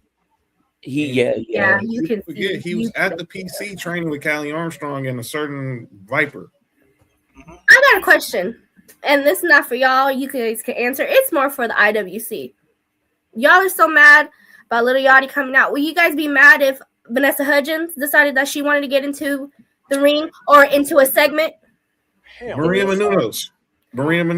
Were you guys mad about that? She did that for months, and she did it for like 2 WrestleManias. But again, I asked for now, would you guys be mad if Vanessa Hudgens wanted to be part of a segment or be part of WrestleMania or any kind of match? Like how you guys are mad at Little Yachty. You better tell them. Nope. They just hate. I'm so sick of that. What about Topanga? Would y'all be mad about Danielle coming to the WWE saying that she wants to be a part of a segment? I dare someone say yes. I dare you say yes. I dare you say you be mad. Hold up. How y'all mad about Little Yachty and everything, but y'all ain't mad about Sexy Red? Hey, there you go. Hey, thank you. That's crazy. Cheryl, nope. I've been. You better ask Sean. HBK want to hang with the baddies. He want to hang with the baddies. Look. Listen, shout out to Sean. Like, she make me feel young. I'm like, hey, don't say that around your wife. No. Look, I don't really care for Sexy Red. That don't make no sense for me at all. And the only reason why I like that one particular song is because of Shawn Michaels. Because every meme you see out there is like, how was Shawn in the 90s? Yeah, what I did with it, man. And that it gets stuck in your head. It gets stuck in your head like what? I got an even better one. Y'all wasn't mad about Cardi? Heck no. Oh, thank you. I sure as hell wasn't. And the only reason she didn't get in the ring because shout out to her because she was smart enough to realize, oh, I can't do this shit. No. But in reality, what were we doing last year? Last year, she was pregnant. Oh yeah, well she was pregnant. But last year, weren't we trying to put her in a match? She wanted to be in a match that involved, but everybody was talking about. Yeah, let's get Cardi involved. Wait a minute. When they was going back and forth on Twitter, when they were going back and forth, her and Naomi and them was all going back. They was eating that shit up. Mm-hmm. Said it Cardi, you don't want those problems. Like Cardi, you don't want those problems. I would love to see that shit though. Just the IWC. She gives let's someone get a drive by with that rump. But anyway, go ahead. The loud ones in the IWC are the ones that ain't never been to a show. Mm-hmm. They ain't never bought no real merch. They making their own merch down with their crickets and they cricket press in their daddy and mama's basement. They the ones you ask for something, you get it, and then you get pissed off that it ain't exactly like she said, exactly how you got it. Yes, and then what do? You bash the person instead of looking at the booking. You dang right. I did. I was good. Nessa and Trell will tell you when we was at Money in the Bank, and I saw Topanga. But as Trell stated, so they give celebrities get the okay from the WWE if they want to be announced on camera or not. So I was playing up for the bit that she didn't announce herself on camera, even though she did it at the Intuit Dome for the Raw premiere. Because she was sitting behind Travis Barker and Kourtney Kardashian.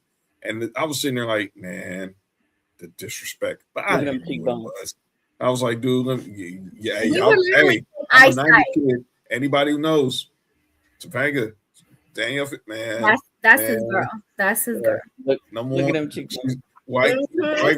She's in a white girl Hall of Fame. I'm telling you right now, she's Mount Rushmore. She's not Rushmore when it comes to the white tees. She up there with Kimberly from Power Rangers. That's a damn show. She the hot head honcho for John over there. On the white, on the Caucasian side, on the Caucasian side. Her and Kimberly from Power Rangers. And by the way, happy 99th birthday to Mr. Feeney also. You know what I'm saying? So that man is still walking the streets too. That's great. Yes, 99. Mr. Feeney because he's unproblematic. Yeah, shout out to Mr. I think he's back in. I think he moved back to London, but yeah, shout out to Mr. Feeney. You know what I'm saying? Yeah, man. Yeah, but people gotta. You can't like necessarily. You can't be happy with one celebrity and then want to dog walk another celebrity. Like as much as I give grief to Sexy Red, it's also an act too because I know she brings in an audience. Like, yo, Sexy Red's gonna be on NXT. She's twerking with Lola. Oh, I like Lola. She fine. Boom, got a new watcher. Who in their right mind at this age? I'm not talking about art. I'm talking about these younger kids. Who's gonna know who HBK is? Now they do. Mm-hmm. They know him from and now they do. They don't know him from the 90s. I still don't like. But they got them videos. What was Shawn Michaels like? Y'all have no idea. I have no idea. I still don't like her. Oh, I don't like Young Thug. I mean, Sexy Red. This dude. Why do you think they have a celebrity wing in the WWE Hall of Fame? Look, we're about to see Dennis Rodman go in the Hall of Fame in the next week. What are we talking about? He's never been in WWE, but to John's point, they always have celebrities getting their shine at WrestleMania for the Hall of Fame because they played key roles in history that we can identify. Right. Pete Rose getting tombstone by Kane. Drew Carey trying to give Kane money to not eliminate him, and Kane was like, "Nah, I don't need your money." He's like, I'm just gonna eliminate myself. I was in the Honda Center when the Great Khali choke slammed Johnny Knoxville. We talk about Johnny Knoxville, Sami Zayn for Mania. That is one of the most entertaining matches of all time. I wish it was funny. Again, I go back to, and this was one of the worst matches, but the most entertaining match. I go back to Snooki because she did her thing. She put in work. Backflips. I was like, okay, Snook. I'm like, all right, Snook. All right, Snook. Maria Menounos, like John said earlier. Maria Menounos did her thing in those matches. Did she get the pin? Yeah, yes, she did. She did. She pinned Layla. I was thinking she pinned Layla. Mm-hmm. So it's like it always happens when the brothers get involved. It's like, hey, we're getting so pissed. Why? No, because everyone's still very mad. And again, they were just as mad last year as they are again this year about Jolly. True. About Jolly Roll. Look, we were in Vegas. Everyone we talked to that we was vibing where we was at Wrestlemania, where we was at WWE World, when we went to Stand and Deliver, we was at Tom's. Everybody thought Travis Scott and The Rock were pulling up together Sunday. Everybody thought that. The whole city thought that. And me and Trail back watching it at the room, and we only see Travis Scott, and it was just like, what the heck are we doing, dude? He's gonna take this after that, Travis Scott disappears and killed that whole John Cena Hill run. Mm-hmm. That's where people start hating celebrities again. I was like, y'all hating. I was like, I get Travis Scott. I wasn't excited about it. I definitely still feel like Cody needs to beat his ass for the way he hit him with that watch. I'm not going to lay off on that because he needs to get his ass beat. And supposedly Travis Scott was training and stuff like it was supposed to be him and Cena at Money in the Bank. He wasn't even supposed to be out there for Mania. It was supposed to be The Rock, but there was a scheduling conflict. The Rock said that on Pat McAfee show. And like Trell said, it was supposed to be John Cena and Travis Scott versus Cody and Jay and Money in the Bank. It wasn't supposed to be Logan Paul. Nope. So again, shout out to Logan Paul for filling in for that. So Logan Paul's been putting in the work. He went from a special attraction to an actual superstar that's in the mid card right now. He's paying his dues. This man eventually is going to be a world champion. It's going to happen. He has the look. He has the charisma. He can speak well. But here's the good part about that, Justin. Logan Paul with the world title is about to be quite enjoyable. It As much is. as we can't stand him, he gonna be 17 levels of villain Stupid. funny. Obnoxious, annoying. It's gonna be worse than the Miz being WWE champion for the first time. Yes. Oh my goodness. This is gonna be Monday Night Heat. Come Heat, on. Heat. The day Logan Paul gets a world title around his waist. And my final thing on Dennis Rodman. They featured the NWO bit on The Last Dance. Yeah. This was a story that was national news on ESPN.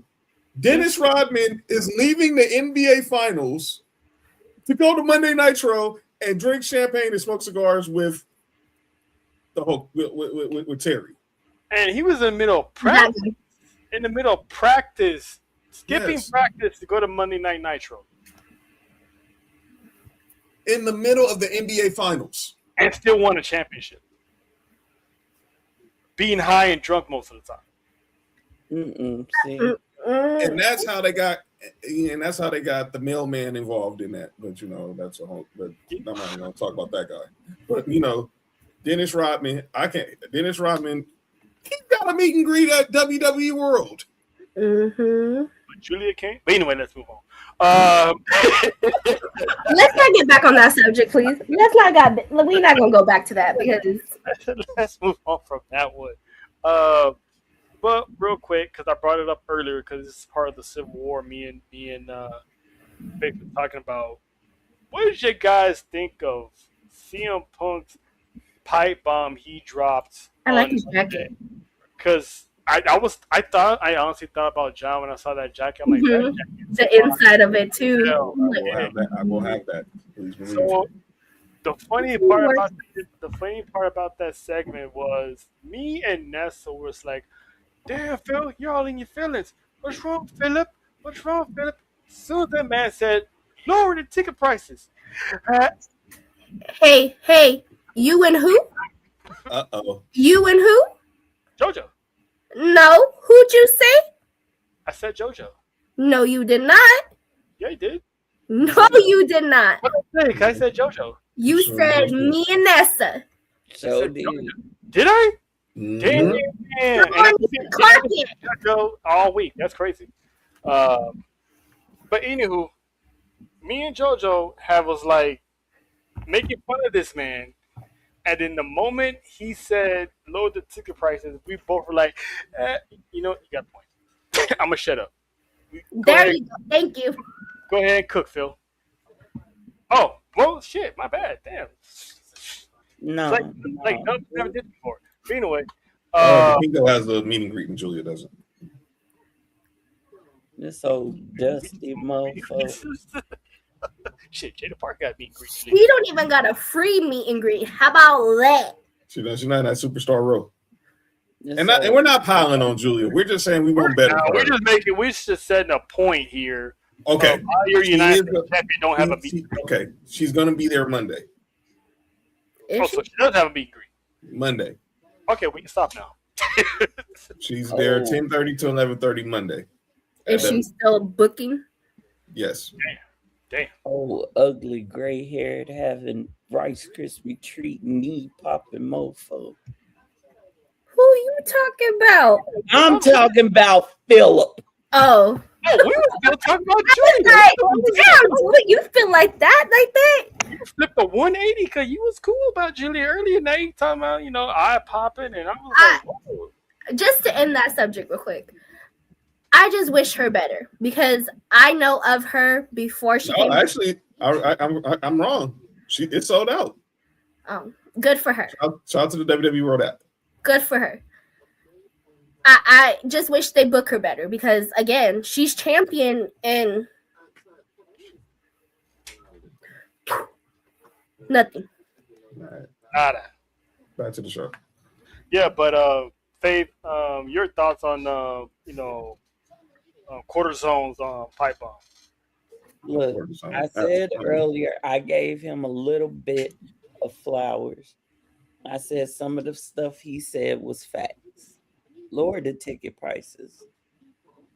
This company was about having families come How many of the superstars today were little girls and little boys sitting in the audiences because their parents or grandparents brought them?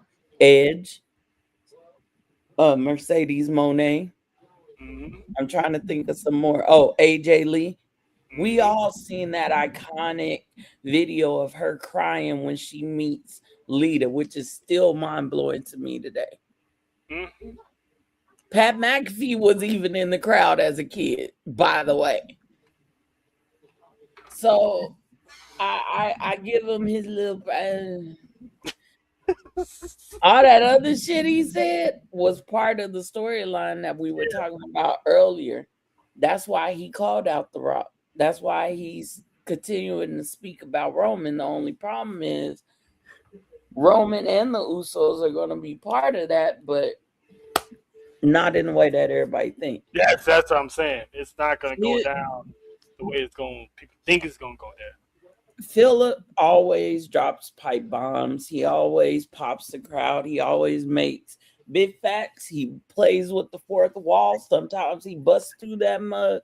That's who he is. That's who he is. That still does not alleviate the fact that he getting his ass murked at Mania. Yeah. There will be no repass. There will be no homegoing. No requiem. You just gonna lay in that ring on your back looking up at the lights, and your old ass arm is gonna slowly creep in the air and throw up the one. That's all I want. But did he have points? Yes. I want him to acknowledge Roman. You think he's gonna do it? I don't think No, but that's my dream. But he had points, lowered the ticket prices. Him and Pat, like I said, they both made valid points. They both are screaming what we, the real fans, by the way, have been complaining about for years and months and weeks. How many times did Sami Zayn and Drew McIntyre had a damn match on SmackDown or Raw? It's 13 matches. And they flip-flopped the United States Championship with 3 different people. Dragunov, Sami Zayn, and Melo. Yep. What was the point? Like, you took it off of Melo for what? that makes no damn sense. But that's what it essentially, Pat McAfee and CM Punk are saying the same things.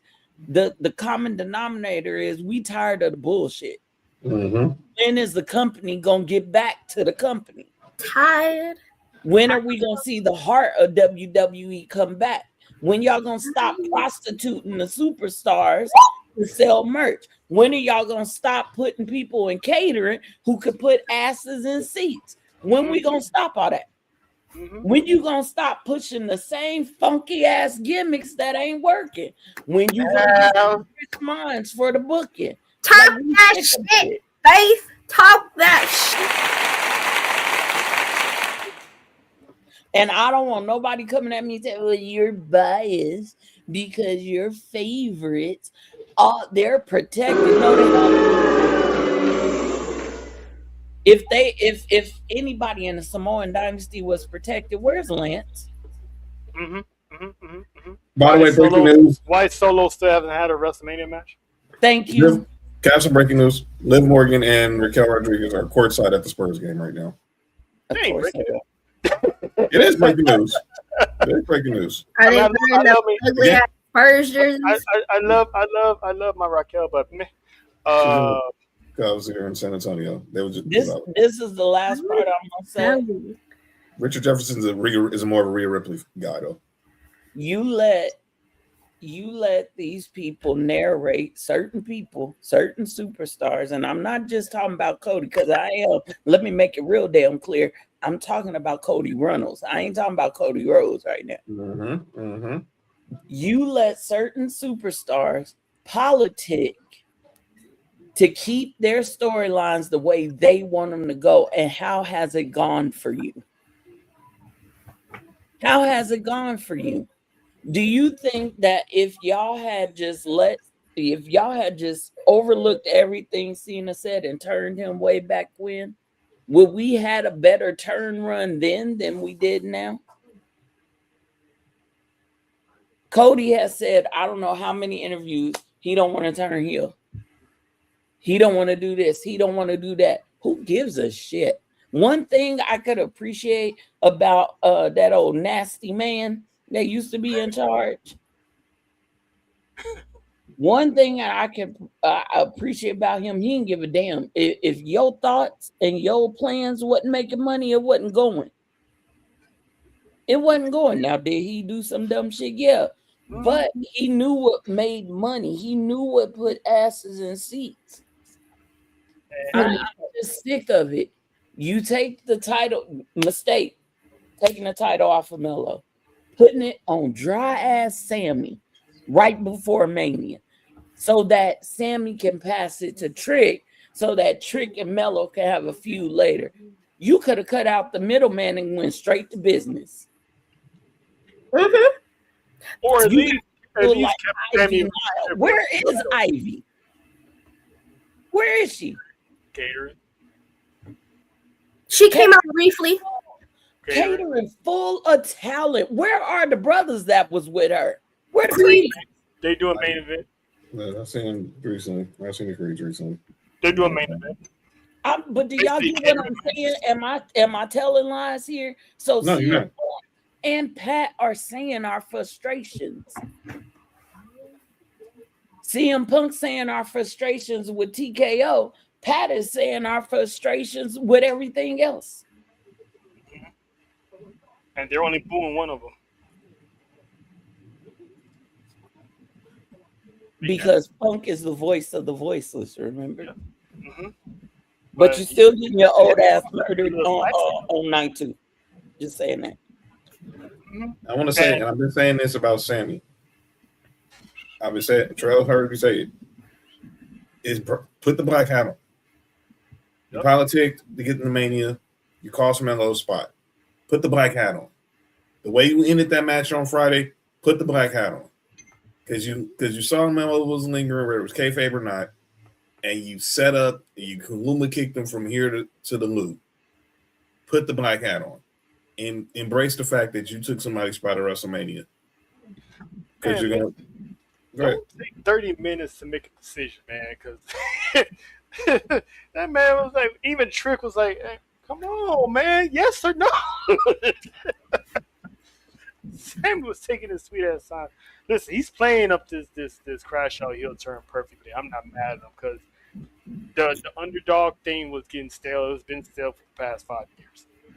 He's been an underdog for the past 5 years. Been an underdog for the past 10. But anyway,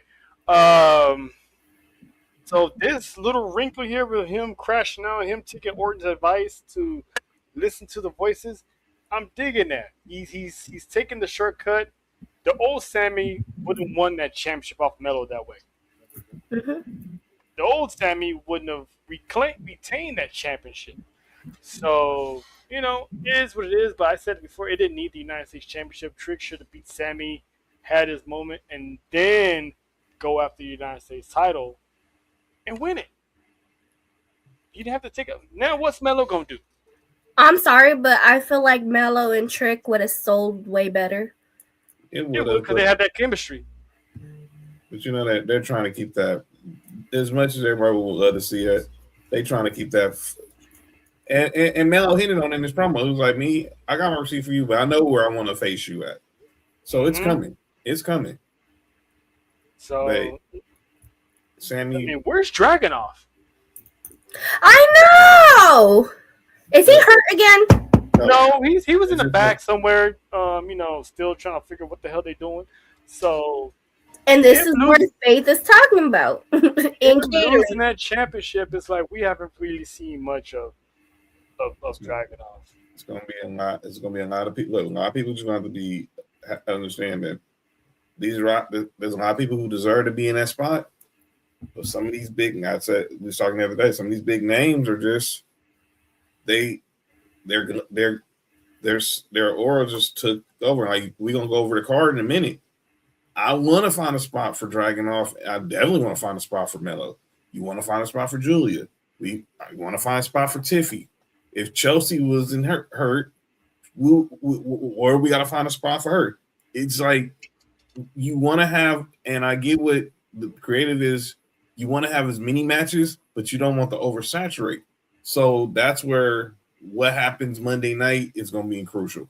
What happens next Friday night is going to be crucial. What happens the Monday after Mania is going to be crucial. What happens the Friday after Mania is going to be crucial because we need to see who's going to be leading, who's going to get that shine going into the new season with Backlash around the corner. They're going to Italy. We don't know what's happening with Saudi and summer and for the summer. Yeah. So I go ahead, Faith. I just want to say this. I do feel like Roman not being here this Monday was a mistake. Well, they usually happen after he gets beat up. But I thought that too. But I'm gonna say this, Trail. Roman beat the dog crap out of Punk, and he showed up. Yeah, Punk made a point on that one. I think that Roman not being there for whatever reason, and I understand being a full-time parent. I kudos to him on putting that above everything else. But I think this whole moment with Punk on Monday made him, unfortunately, look very strong. Mm-hmm. Although it's just talk, he looked very strong on Monday. Now I'm waiting for the return of Roman because you got to. This is the go home show. And whatever happens on Monday is going to tell a lot.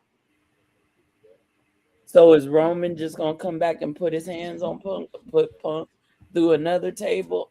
If that happens, I don't see Roman walking out with the title. I think the family's going to be involved. We in Southtown. I need all them mooses in that whole arena. I need them in the seats, in the front row. I need them in Gorilla. Y'all need to scare the shit out of this man. I don't think we're gonna get that, Nessa. As much as I wanted to, I got a feeling something flipped. Something flipped, especially with this particular storyline. Because I'm gonna tell y'all something. For the first time, the streets stopped talking. Uh-oh. It's been dry for like 2.5 weeks. They don't know what's going to happen. Nothing's being said. They're keeping it hush hush. That's why I know that somebody big's involved. Mania is going to be the start of this war. Yep. Mm-hmm. And it's going to start with that match. It's going to start with that match. Watch. Mm-hmm. Whatever happens,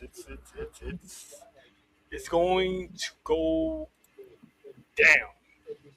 And Roman, don't forget my threat. It was a threat, OTC. Don't forget what I said. You roll your ass out to that ring, Mania Night 2, in some loose fitting pants, and me and you got to throw hands. I better see them tight black pants. Don't play with me. Don't play with me. I mean, shit. I don't need nothing. I'm not getting in that conversation. Just, ladies, be on your back. That's all I'm gonna say. I actually think that person's gonna show up, him and his brother, at Mania. The Summer Loves comment. Jeff Hardy. I agree. The Hardy boys are popping up at Mania. Well, Matt Hardy's doing a lot of talking. A lot of hints. They got the partnership with TNA, so they can just easily just have them take the bus. Like, here you go. Yeah, especially now that they're not, TNA is not letting their superstars compete in matches with a certain other promotion now. Yeah, they pulled that. They pulled that. There's AEW stars supposed to face TNA stars at a indie show, and they're like, nope, we ain't doing that. It was Ricochet versus Neon Slater. Could y'all imagine? And it was going to be MJF versus Barrett Bronson. Could y'all imagine the Hardys versus the Or Nick Usos Nash. versus the Division? Oh, that's gonna be good. That's gonna be good. But somebody getting cursed. You are cursed. But let's get on to Why we Fab4 here? Mania. Why we here? Let's get on to Fab4 Mania. Fab4 Mania Night 1 because we're most definitely be in the building.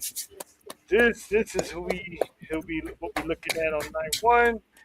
So let's just get this one out the way. Seth Rollins and Gunther, last minute build, but Gunther's segment with Paul Heyman made it more interesting because Paul Heyman pretty much warned Gunther warned Paul Heyman in a sense, don't cross me. But also, what we talked about before is he's making a deal with Heyman. He's gonna want Brock eventually. Mm-hmm. So Shout out to you, Matt. You was right. and Paul Heyman, you know how he was last year with favors. He cooked 2 favors in one. So now he's gonna have another favor. But Faith, who you got between Seth Rollins and Gunther? Unfortunately, I see Gunther winning this. You can't get a favor from Paul Heyman and you a loser. Nope. You definitely ain't getting in sniffing distance of the beast. And you a loser at Mania, the show of shows. You don't take out the one person that Paul hates right now, don't even look his way. Nah, Liv, you spilled your drink. I think Gunther is gonna win. I think Braun Breaker's gonna show up and cost Seth. What he said. Because Seth can't afford a clean loss like this, and he just got cleared. It's got to be some shenanigans. He eats a spear and he gets put in that chokehold and he passes out. I'll take that. That's who you got. Ew.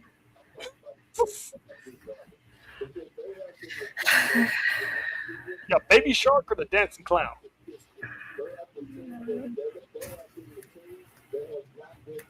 Yeah, Gunther? Damn. You got Darth Vader? What? Yeah, Darth Vader. Dun, dun, dun, dun. Anyway,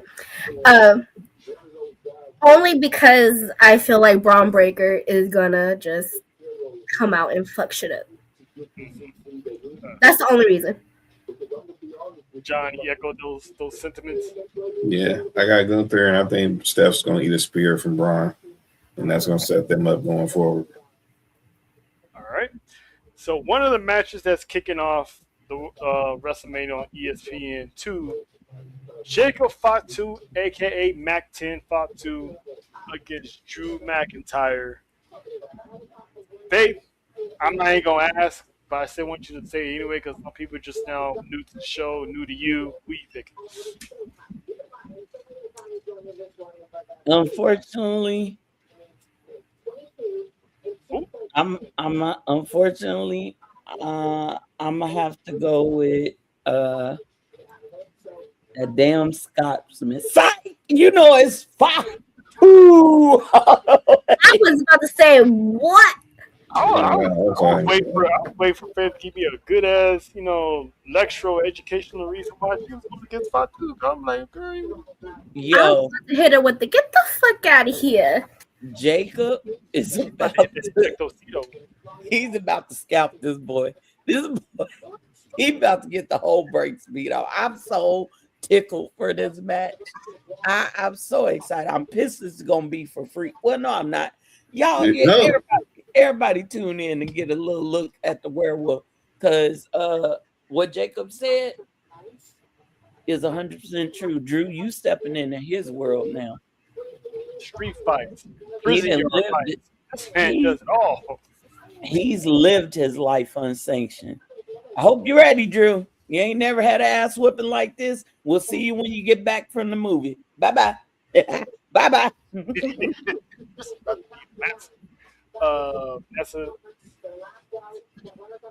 Yeah, I mean, Yep.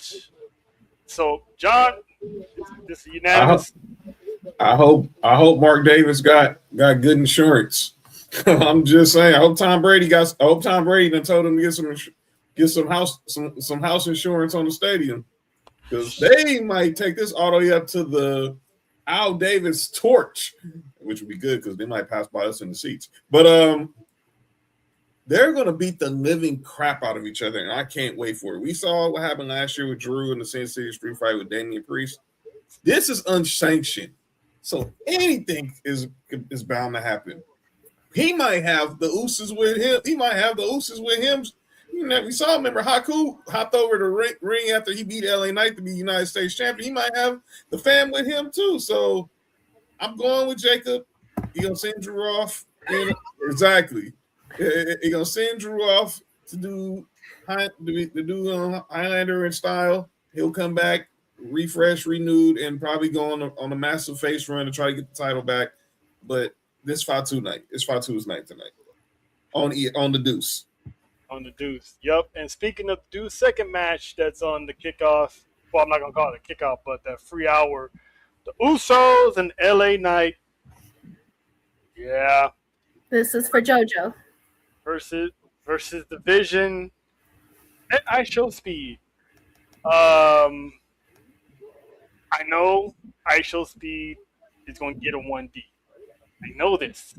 Yes. For a fact, they teased it on Monday. He's gonna get it. But babe, don't hate me. JoJo, don't come at me, even though you're gonna be there. I know you not. I said this for the past week. You can ask John. Don't say it. I Show Speed is pinning somebody at WrestleMania. It's gonna be Bien, LA. pendejo. It's I gonna don't be LA Knight. I don't care. Is she in the comments? Yes. fine. She's in the comments. This is for you, JoJo. Boy, if you don't get the fuck out my face. Y'all Congratulations to Haley Steinfeld on the birth of her baby. y'all can go with this with like, you know, heart first and throw the logic out the window. But this is setting up I Show Speed to pin somebody. And at first I'd say he's gonna pinch. That's cool. I probably never mind. Oh, What? I ain't saying anything. I saw myself. no. He's I gonna thought I pin. was muted. Oh no. He's gonna pin somebody. At first I said it was Jay, but the way he got long darted in his house into that camera on his own show, That was hilarious. it was, and that's gonna be a new meme once I find it. It's gonna happen. I think Jay and LA Knight are gonna cancel each other out because sooner or later LA Knight's gonna do something and Jay's gonna get all hot headed and it's gonna cost them this match. I Shall Speed's life, his body is gonna get the pin over LA Knight. LA Knight's taking an L in Vegas, but that's fine because LA Knight has the WrestleMania match. So, Faith, who you got?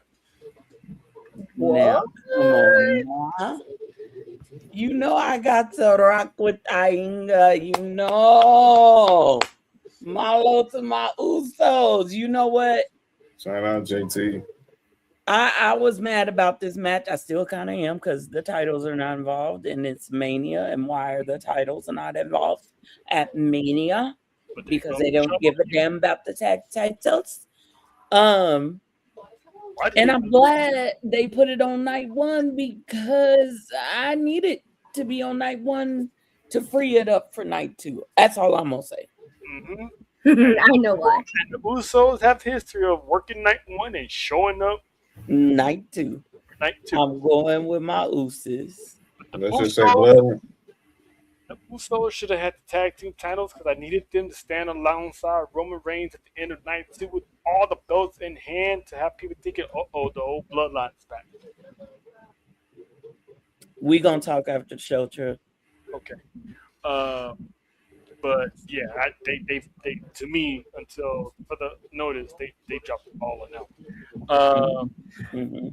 John, I think Speed's he's not gonna like a novice. He's not gonna like a scrub in that match. But I think the man took an RKO at WrestleMania 40.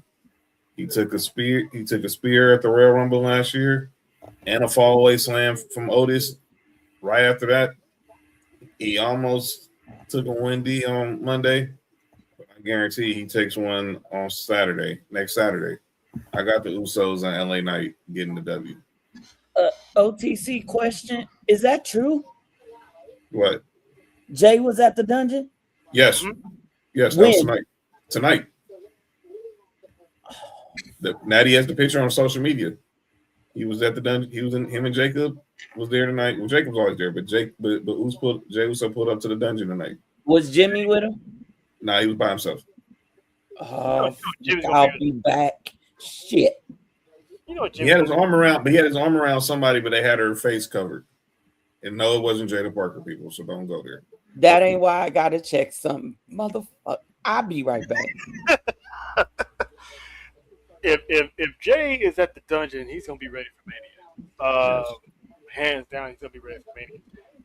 It's what he gonna do at Mania that I'm scared. I know what he gonna do. What you gonna do? War will begin at Mania. WWE Women's Tag Team match, Fatal 4-Way. As of now, it's a Fatal 4-Way. I got Nia and Lash walking out. Champ still. You know what? This one's a hard one for me. It really is. God. Okay. I want Lash and Nia to retain because I think they are doing something good. And I think Nia is stepping into a new part of her that maybe she hasn't before. Mm-hmm. But I honestly don't think they're going to retain.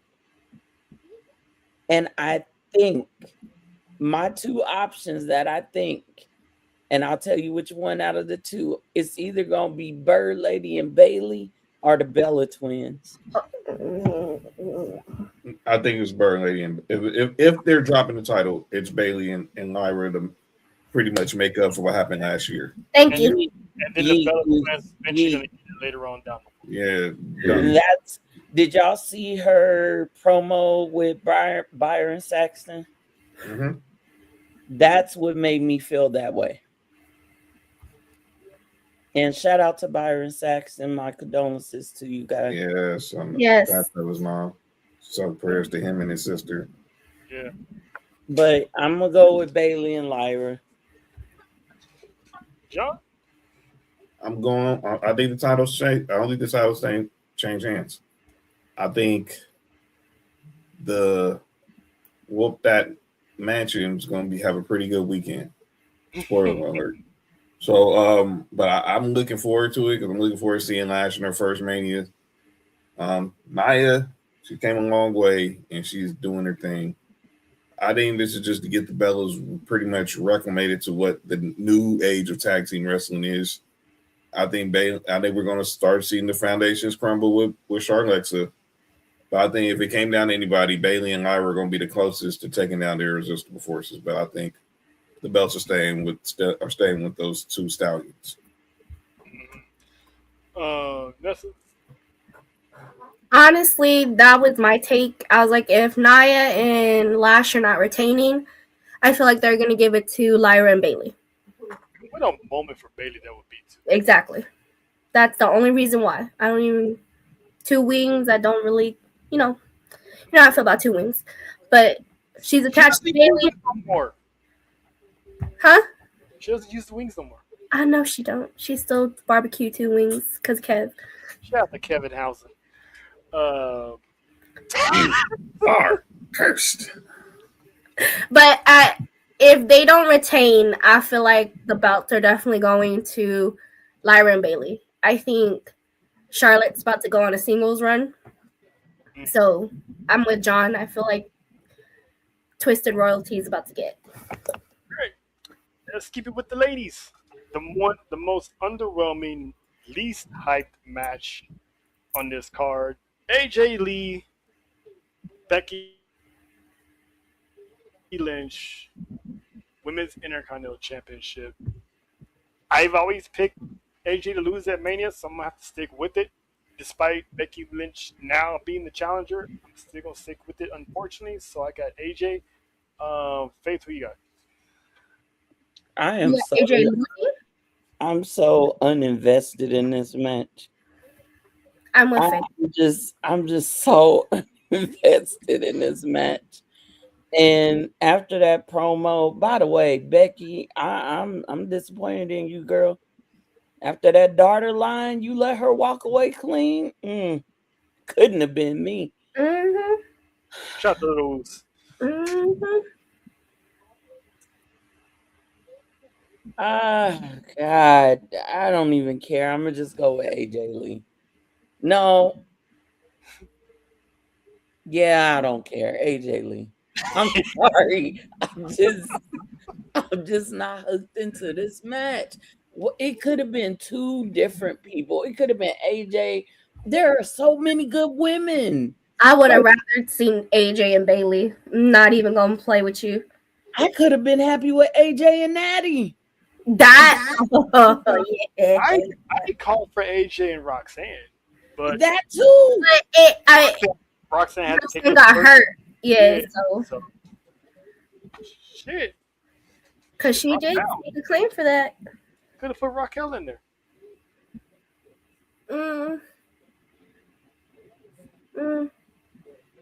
Just, God. It's just we've seen this Becky AJ thing. I thought it was over when that should have been the payoff when AJ beat Becky. Yes, there shouldn't have been a rematch for it. Yeah, it should. Now you got Mother or No, I got AJ. I think it's a closed chapter. Move on. But honestly, I'm picking AJ too. I don't want Becky to win. AJ, and obviously you try to manipulate Danhausen and Becky, so you can't win. Yeah. She better not go back and mess with Danhausen. She might get her ass cursed. Oh no! Please don't curse Becky. No one wants that. Like, listen, I'll give you money that I don't have for you to not. Nah, I will give you money. Look, I love y'all so much. Now, from the least built-up match to the most important match that JT, don't take this off, please. Oh hell no, JT! What the hell? JT, we had a very beautiful moment earlier. Do not make me. I get what he's saying. There's history there, but the thought of AJ Lee and Nikki Bella. Don't nobody want to see that dry. How about no? Do it again. Thank you. How about no? Drier than a 90-year-old's coochie. Don't nobody want to see that shit. So she's drier than Martha Stewart? That's crazy. No. I said what I said. Just dry and forced. That's how that match would be. Dry and forced. Dry and forced. Carl, I sent you something. I got it. But yeah, that I don't want to see that. That time has came and gone. My eye is twitching. And it only twitches when it's Nikki Bella. Ugh. What was that, babe? Did you just puke? Almost. And this is on behalf of me and Nessa. This is for JoJo.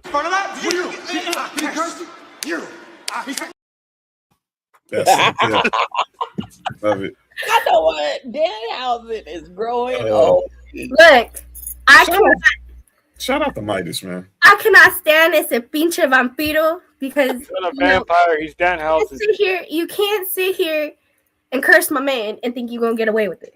But you funny as shit, and you're more than welcome for the next 2 years to curse the Bella Twins.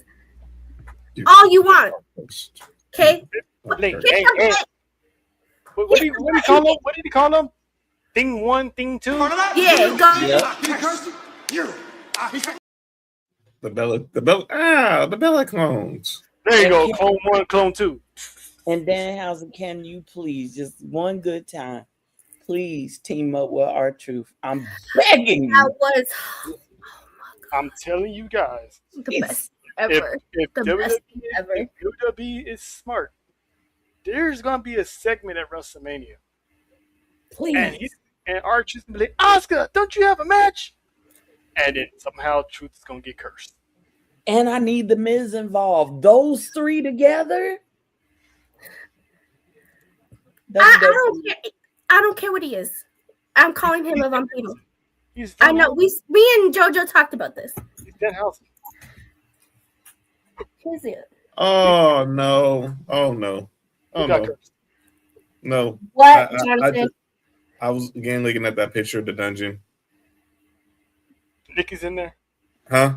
Nikki Bella's at the dungeon. No. Like I said, Jay's there, and I told you he had his arm wrapped around somebody, but he had the face covered. It was Jada Park, wasn't it? Yeah. Because Midas has a picture with Jay and Jada separately. Why you snitching, bro? Wait, no. Uh-huh. Did anybody catch Jada's IG yesterday? So I started trying to break into Connie Jordan's car. No, not that. The one where she said she was doing the voiceover, and it said, "You miss me, huh? Post me on your." No, so she did that. She did that when she first came back to NXT. Mm-hmm. She did that sound for them talking about if you missed me kind of thing. Yeah, when she came back when this year? Yeah, that was she just posted that when she came back this year. And while she was gone, Jay posted IG of him talking about where she at. I do remember that one. They've been sitting Cause he talking about who can I run to when I need love. I think there was a little trouble in paradise, no pun intended. Okay, but I think they didn't yeeted it all back together. Okay, or maybe it just died down because people thought like, it's probably just a rumor. Let's just move on with our lives, and then they started doing it again. Yeah, they doing it again. All right. Doing it wild. JoJo. Oh, JoJo. No, they not. No, they not. JoJo. Cover your ears, JoJo. Cover your ears. They ain't doing nothing, and she ugly. You way better looking than her. Mm-hmm. Yup. Yeah, I'm not gonna argue that JoJo's better looking than Jada Parker, but Jada Parker ain't ugly. We with it. That's not cap on that. Shush. We doing Girl, something. I'm trying to save my life. Okay. We doing something here. Okay. JoJo was the one who told us about the picture. Team JoJo, okay? We team JoJo. Hey John, can you send me that picture? Cheesy. Check your IG in a matter of seconds. That's LSU's finest, and I do me fine. Let's not play on the face. If I gotta choose between Jada and JoJo, we team JoJo up in this bitch. Okay? I'm not arguing that JoJo isn't better because she is, but we ain't gonna call this woman ugly. We gonna lie, okay? That's called friendship. That's called sisterly bond. You do that then. Shit, the Lulu planet's getting bigger by population every day. I see. See? That's cool. Do I need to hit a button, JoJo? Oh no, that's okay. That's okay. Don't even worry about it. I got you. I am so good.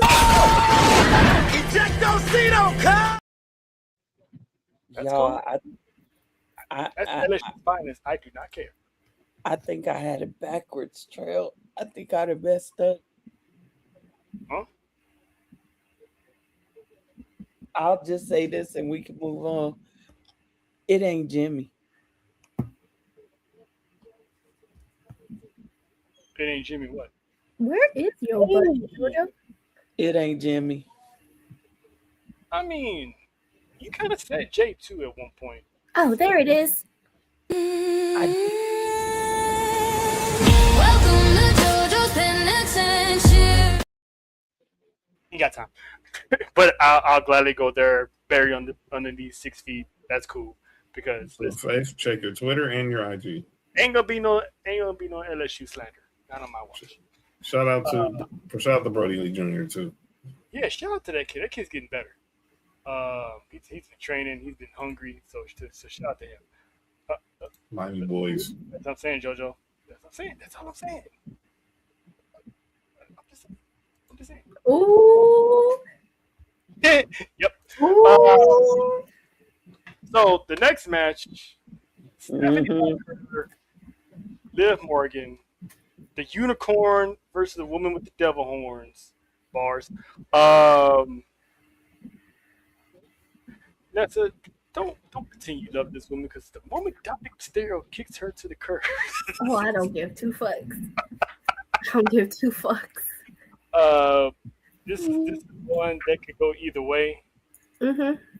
Bob's still picking Stephanie. Hopefully they give her a Wrestlemania moment, have her win and retain the World Heavyweight Championship. Because as cool as it would be to see Raquel chase Liv Morgan for the championship, technically we only need the title for this feud to take place. So I still got Stephanie, even though Liv might win. Faith, who you got? As pumped as I am for this match, y'all,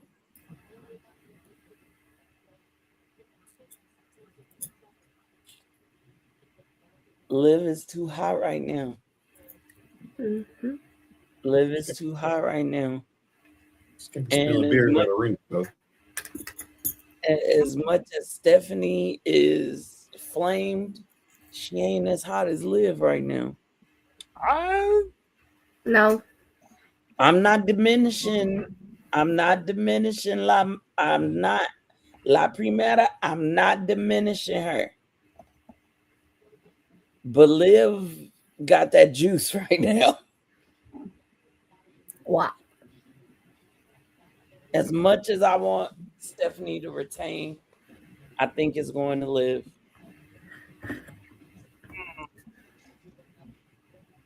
I guess. I know. I'm sorry. I did your. I No, did it's fine. It's fine because No. it can still go Liv's way because there's too many variables at play for Liv Morgan to lose and to win the championship. Mm-hmm. Well, hold up. Wait, none of the matches on this night have a betrayal. Well, maybe Liv. But that's what I'm saying. None of the other matches do. And at Mania, you got to have that big betrayal moment. Maybe the Usos? No, that's not. We'll talk later. Shit, come back to me. I don't know. Why am I in a box? I got snacks. I got drinks and snacks. We good. You picked Liv, that's why. You got some hot chocolate. Yeah, we whatever you want. We good. Okay. Country accent strong in 2026. So that's it. Safe to say. Look, again, I said these are both my girls. I love me some Stephanie. I really can't wait to see Liv take a devil's kiss. I can't wait to see that. Live and in person, by the way. Yeah, exactly. Because we saw that Rio on. I was loving that one on top of the ladder. Like I called that shit too. Anyway, I get what you mean by Raquel and Liv don't, but in reality they do because that's gonna be the whole point. She's gonna be jealous. Without that title, it's not gonna go anywhere for Liv and Raquel. It really isn't. That whole breakup is gonna be based off the title and her being celosa because she's big mommy cool. She's strong. She's this. She's that. She thinks she's better. Mm-hmm. So the title's gonna go to Liv. I mean, I could be wrong. I've been wrong already. But let's not forget the PLEs in May. You got Backlash and Clash in Italy. Stephanie could still walk out as champion at Mania and then wind up dropping it at one of those two PLEs. You know what? Liv and Raquel feuding is the big sister of Soul and Zarya feuding. pretty much. But again, we said Raquel's gonna be that variable, and or Roxanne, but I feel like it's gonna be more Raquel. I'm still gonna give it to Liv though. As much as I love Stephanie and I really love her reign right now and everything that she's doing, everything in me is saying Liv, and everything that I've seen the way WWE is promoting this shit is Liv. Because I can still see, because the thing is, how are we going to get there? Because if Liv rubs it in that she is the champ, blah, blah, blah, and Raquel turns on her, it's going to make her look like a heel. Well, in that sense. But if Raquel accidentally messes up, she can get yelled at on Monday night, and Raquel can turn on her. That doesn't mean Liv still won't wind up with the title down the road for Raquel to eventually chase her for that title. But we shall see. Like I'm loving this storyline because you don't know how it's going to play out. I'm just seeing more of a bigger picture on the way, not just storyline wise, but the way WWE is promoting them. Mm-hmm. And I think this is going in at SummerSlam. Raquel versus Liv Morgan at SummerSlam. That would be the match for Raquel in her biggest match of her career. And maybe it is for the World Heavyweight Championship. Who knows? I think there has to be Liv at Backlash too, Trill. That's what I'm saying. Stephanie can still win, and Liv gets that Backlash rematch because maybe she got screwed by maybe Raquel's mistake. Oh, my bad. Okay. Yes. And she somehow gets into that match, or maybe Raquel gets into that match as well, because she technically still wants another shot at Stephanie. She's either getting it here or in Italy. How about that? Oh, forgot about Italy. But I'm still picking Liv. That's still gonna be my take. John? This is the match I'm looking forward to the most for night one. And I just got a feeling Liv Morgan's wanted this moment her entire career. This is the night she finally gets her WrestleMania moment. Stephanie Vaquero gonna have plenty of WrestleManias where she's gonna be getting top billing. But this night's gonna belong to the blonde. And I'll leave it at this. Remember what I always say: because you win the Royal Rumble, don't always mean you're winning the championship. That's right, and we've seen it. Last year. With Jay, but if you look at the women's Royal Rumble, the women are more likely, if they win Money in the Bank, they're pretty much a certainty they're going to successfully cash in. The women's Royal Rumble has not been so successful. Asuka didn't win. Becky Lynch won. Charlotte Flair won. Bianca won. Ronda Rousey didn't win. Rhea did. Bayley did. Charlotte Flair didn't win last year. So, granted, the percentages are high that the woman wins in the Royal Rumble. The Royal Rumble woman wins. That is not guaranteed as it is with Money in the Bank. And Money in the Bank, every woman who's won Money in the Bank has successfully cashed in. Mm-hmm. Knock on wood.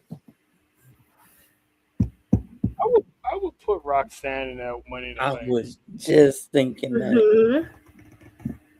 Because let's say Liv or Raquel wind up being champions at the end of that year. Because I think Money in the Bank is like in September, right? Yeah, right. It's on your birthday weekend. Somewhere around there. It's the first weekend. It's the second weekend in September. Yeah. So who's to say Roxanne won't cash in and be World Heavyweight Champion? It's almost like it's like all the females at Judgment Day at one point in the calendar year was a world heavyweight champion. That'd be a good story right there. But who she gonna cash in on? Liv to prove that she was that double agent, or Raquel because she's gonna seize the moment for herself. Period. And win the gold. So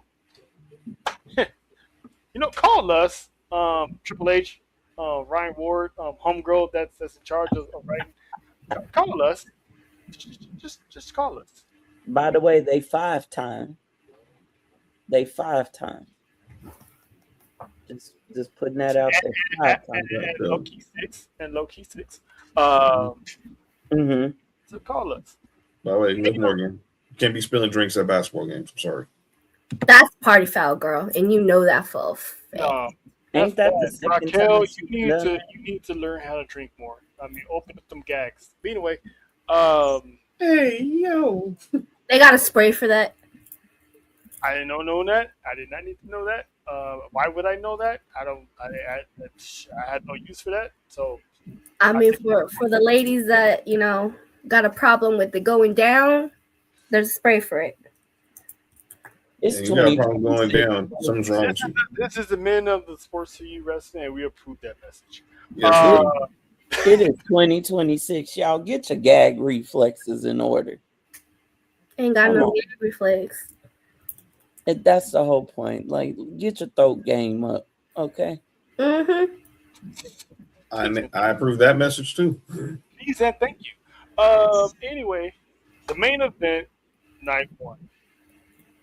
Randy Orton, Cody Raheem Rose. Now you just. I mean, listen, he's a brother. It's his name. Let the brother live. Randy Orton, Raheem Rose for the undisputed WWE Championship. I already know. Yeah, JP, they wild. They wild, JP. I already know where Faith is going to go, but for the people who don't know her, ma'am, can you do us the honors of kicking off the prediction on this match? How we go from Cody Raheem and then you just call him Rock? Okay, hold on. You said you was gonna do better this year. You said you was gonna do better. Was that before your retirement announcement, or? I said I was a better person this year, but fuck all that.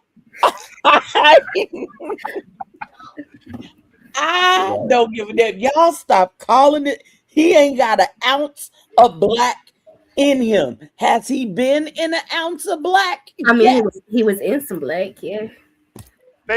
Anyway, picking Randy. I'm going with Randy. Ain't no way this bitch is winning for one more year. I just can't. Hey, but wasn't it you that had the ears to the streets that was saying that Cody Rhodes might go past? They still saying that, but I'm praying. I'm asking the Lord. You said the Lord.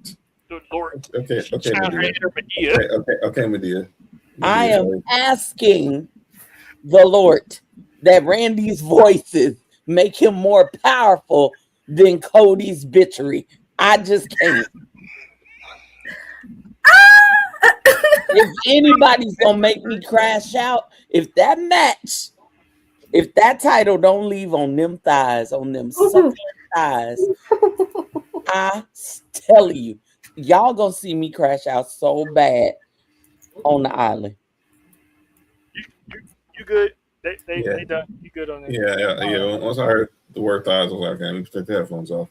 Look, I'm with Faith, and I'm gonna be in the building. I've been saying this shit since he got back.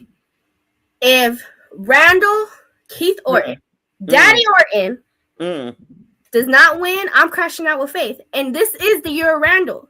This is the year of Randall, and this is his moment. And with this war that's happening, it's very, very important that Randy wins the championship. Lord have mercy. Yeah, Randall is winning. What's the point of this war if Cody still wins? Unless Cody is joining that war. He and is. I don't see it happening like that. He is. Yeah, it's the year of Randall. Randall Keith Orton in all his fondness.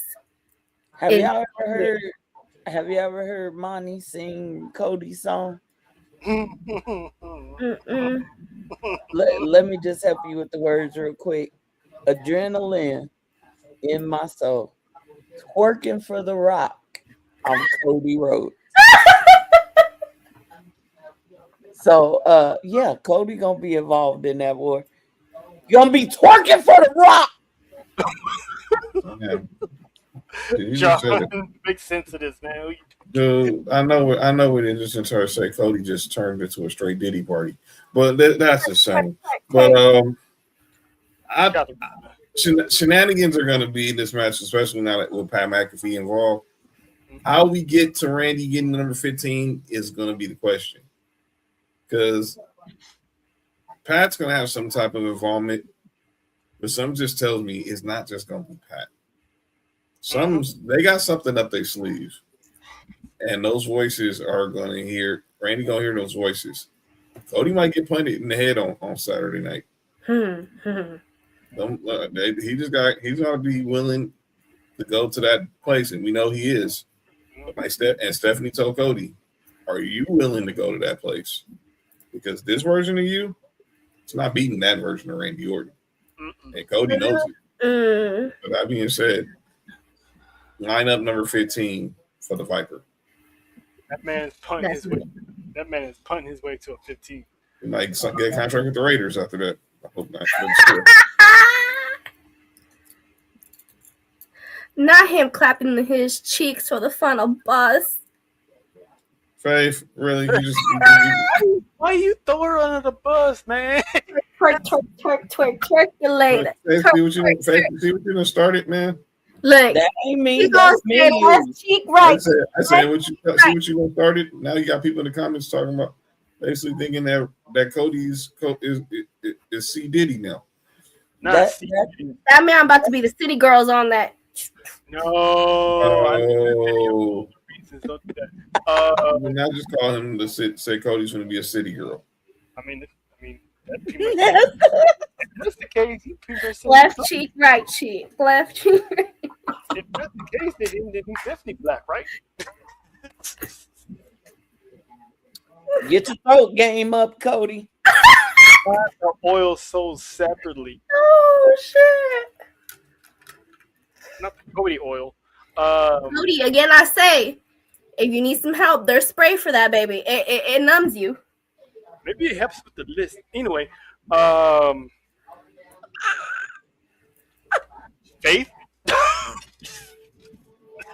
Faith. I'm gonna need your chick. Today's show is brought to you by Pure Romance. All right, that's pretty much night one.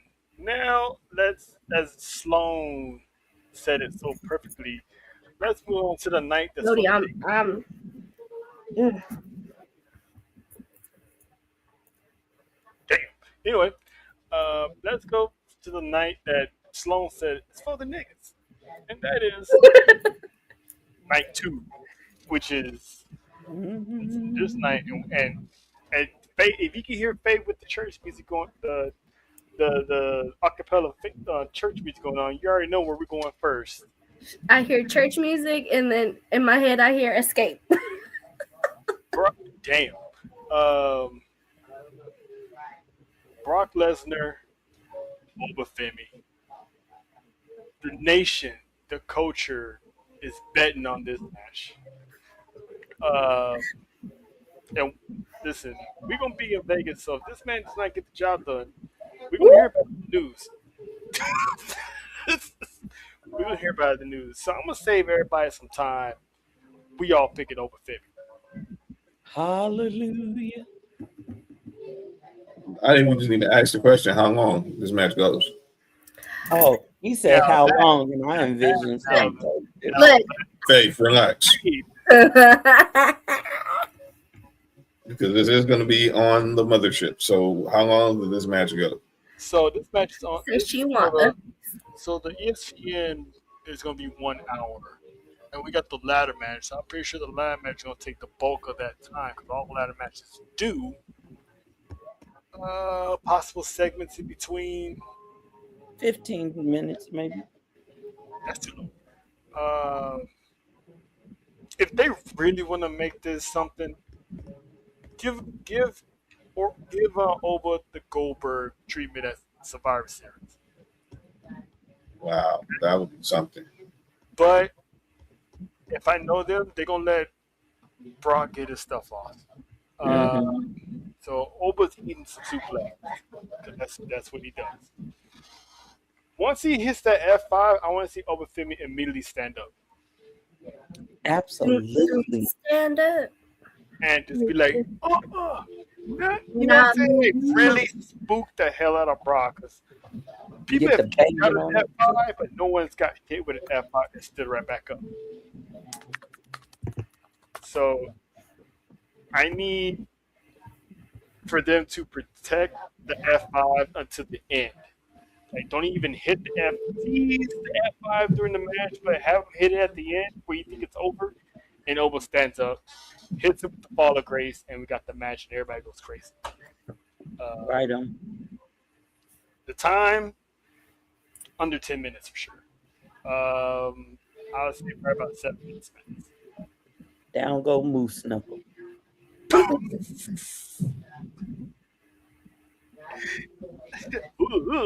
All right, so we all picking Oba. I don't think this match is ending with the win.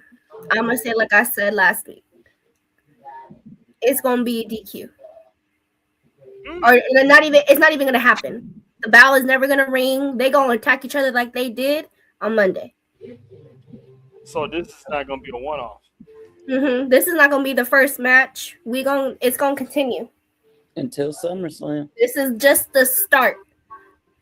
So I don't think Femi's winning. I don't think Lesnar's winning. I think we're gonna get a brawl. Oh, Moose Knuckle. That gives all the moose knuckles out there. Intercontinental Championship match. Ladder match. Jojo, I'll tell you who later. Oh wow! Dragon Lee, Rusev, Rey Mysterio, Lord Farquaad, Javon Evans, Penta. I got Javon Evans winning the title. I got a lot of anger about this fucking match. I'm mad. Ooh. Tell me about it. Why? Okay, first off, I'll tell you my pick. I'm going with Javon too. Secondly, why? And y'all know what I'm talking about. Why? Why are they in this match?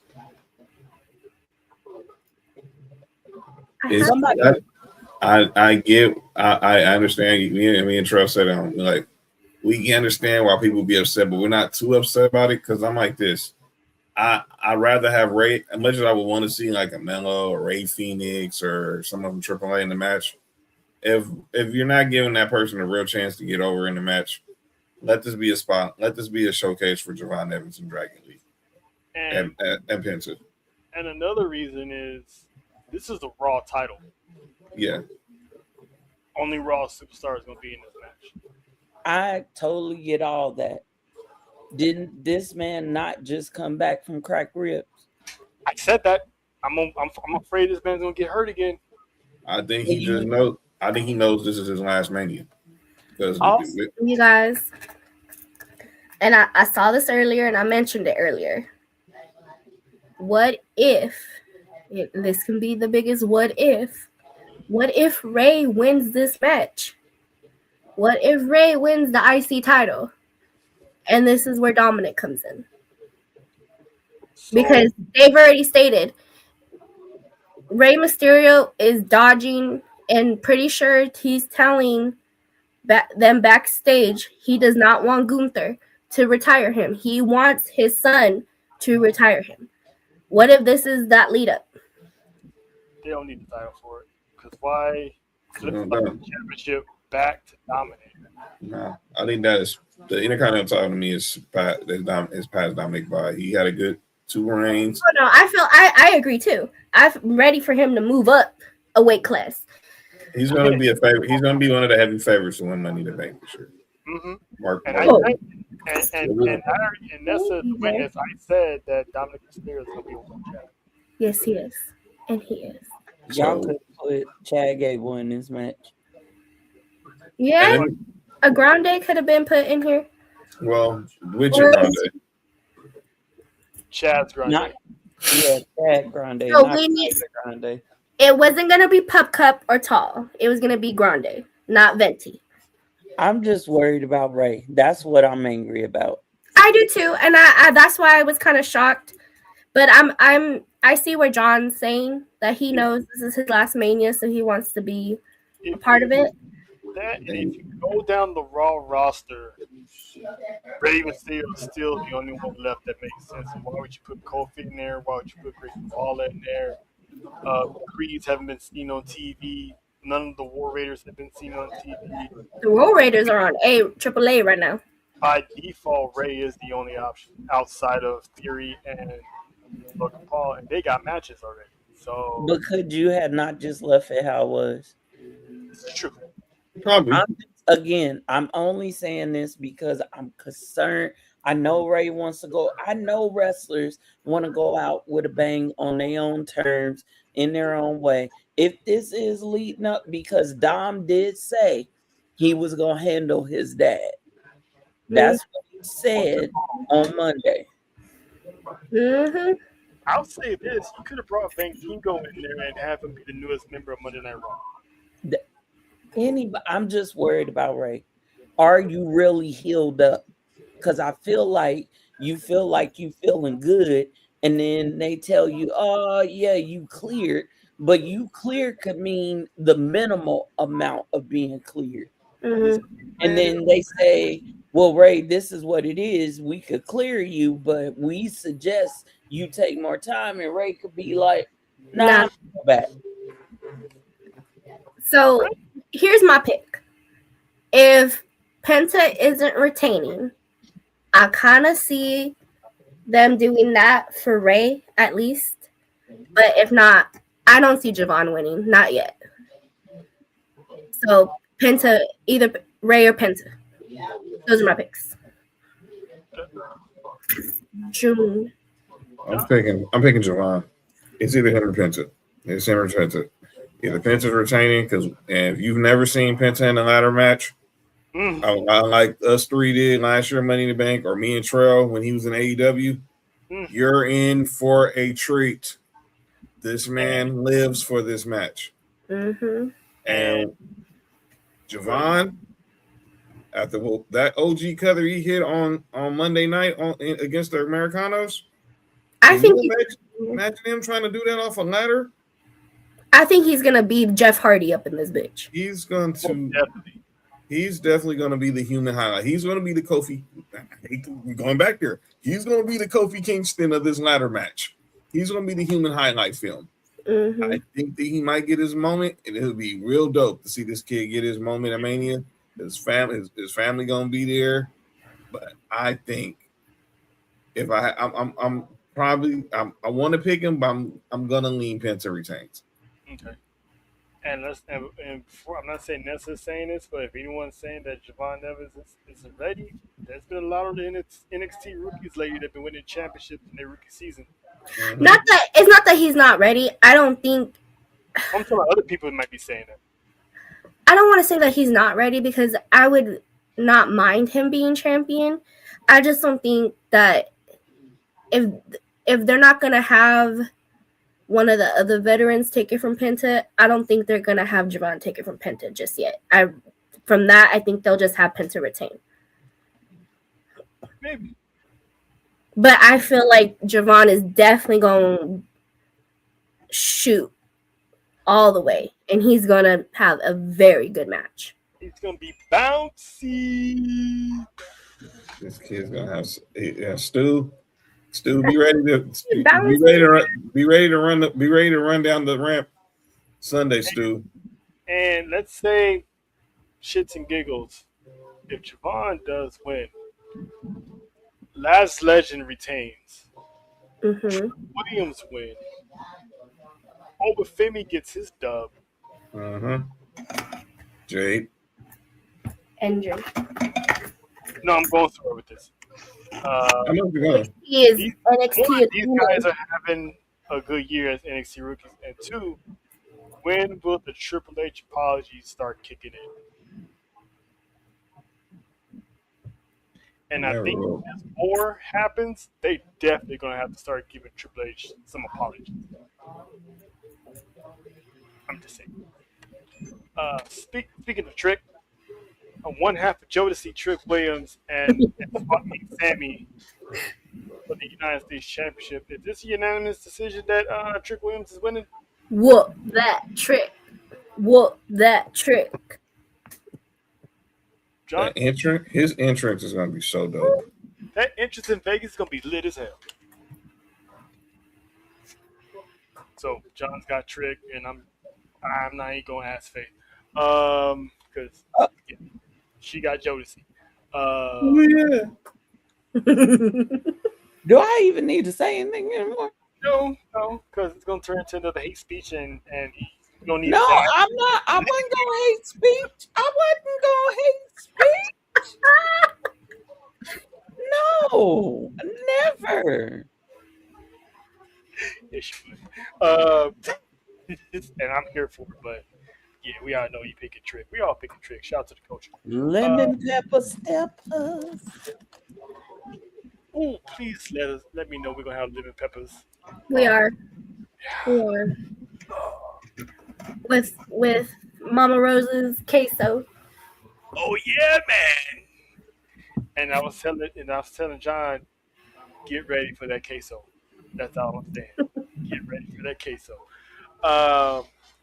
Jay Cargill, Rhea Ripley. Talking about Cholula Green.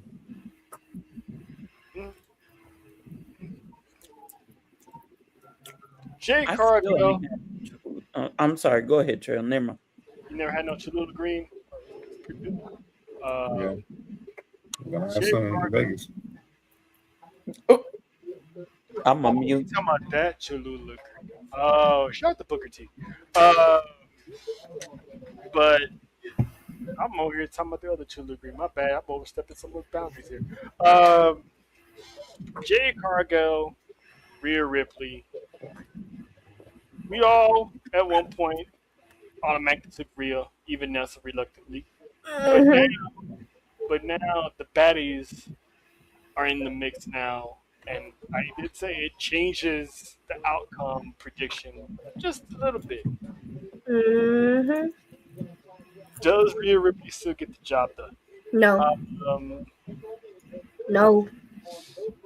I'm going with Jade on this one because the baddie is gonna prove dividends, and if they don't go with the Asuka Io match, I think Io's gonna try to help out Jade, but she's gonna get the numbers game is gonna play the biggest part in this. The numbers game, and I think Asuka might show up too, just to get rid of you for shits and giggles. Mm-hmm. So I got Jade. Faith.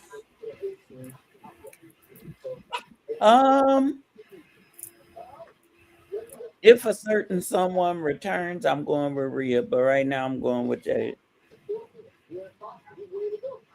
I know who. This is why we said 50-50. But from the look of it, I believe it when I see it. And happy birthday to that sad person. That guilty party might show up. Yes. Innocent. Guilty. Innocent. Why did you not see this? You're not gonna let me. I'm not gonna let y'all call that woman guilty on her birthday. She's innocent. I'll wait till tomorrow. Her birthday. I'm talking about tomorrow. Faith. We're still on East Coast time. Oh, that helps for guilty. She's guilty. She's innocent. Happy guilty birthday, said person. We hope happy birthday to you, but you guilty, and I can't wait for you to say it so that this man above me can finally just be at peace. My we EST. we My hope Montez celebrates your birthday in style in more ways Just gonna than play one spades. because you deserve it. But ma'am, Stay away from the space table. you guilty. Yeah, you're innocent. You're You guilty innocent. at charge or guilty by association. Guilty. You're innocent. Happy birthday, Bianca Belair, but you're innocent. Happy birthday. You're guilty. Love you. This WrestleMania does not feel the same without you. And this WrestleMania doesn't feel the same without you, but we'll know when the time is coming. You'll be back. Now I definitely want Bianca to come out and say you deserve it so we can all be like, ha! So I could just look to either the right or the left of me and said, I love you, but I told you so. I swear to God, if she admits that she has something to do with it and John still says she's innocent, he's fired for a week. She's covering for somebody. That I will sit there and be like, "Oh, she's taking the bid for. Look it, taking the bid for somebody. She put Barry Bonds. Trell, this man is sitting there talking about she's still innocent after she freaking says I did it. I'm gonna be like, "Oh, so you just gonna go to jail for her? That's what we doing?" Apparently she is. But I got Jade because it's gonna be shenanigans, and I'm happy for Michin and B-Fab. They're gonna have a WrestleMania moment. Yes, thank you for this.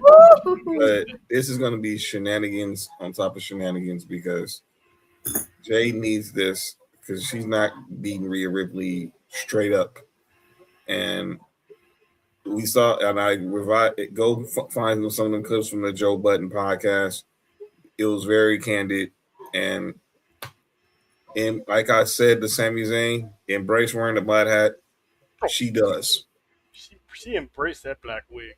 Yes, she doesn't care that she got the life to the fast lane. She said anybody else would have did it in my spot would have did it too. Mm-hmm. So I respect that she knows what's going her way. I hate that she's getting like a lot of negativity from other races. But she's built and she's strong enough to handle it. So, and she embraces it. She's comfortable enough in her old skin to do it. And we all agree that this type of Jay is the Jay that needs to be happening in the first place. Mm-hmm. Yeah, because I wasn't believing babyface Jade at all. Well, that was because, and that also just was showing Triple H knew how green she was in the ring. So, best player to make sure don't show her limitations and then put her with two of the best. Yeah, and I agree. I totally agree. Now, do I feel like she should have went to NXT? Yes, very much. But you know, it is what it is. NXT with AEW. Pace is a pace, and Jade is winning. Mm-hmm. Mm-hmm. Again, unless a certain somebody shows up, but until we get any kind of confirmation or any kind of whiff of it, Rhea is not winning. She is not. Damn, that means we still got her on Raw. Oh fuck! It is what it is. Jade's winning. No, I think Rhea's moving to SmackDown. I think so too. I'm here for it. I've been saying that since the last 2 years. Exactly. Move that to SmackDown. Need some star power. That women's division needs a needle, needs a shot in the arm.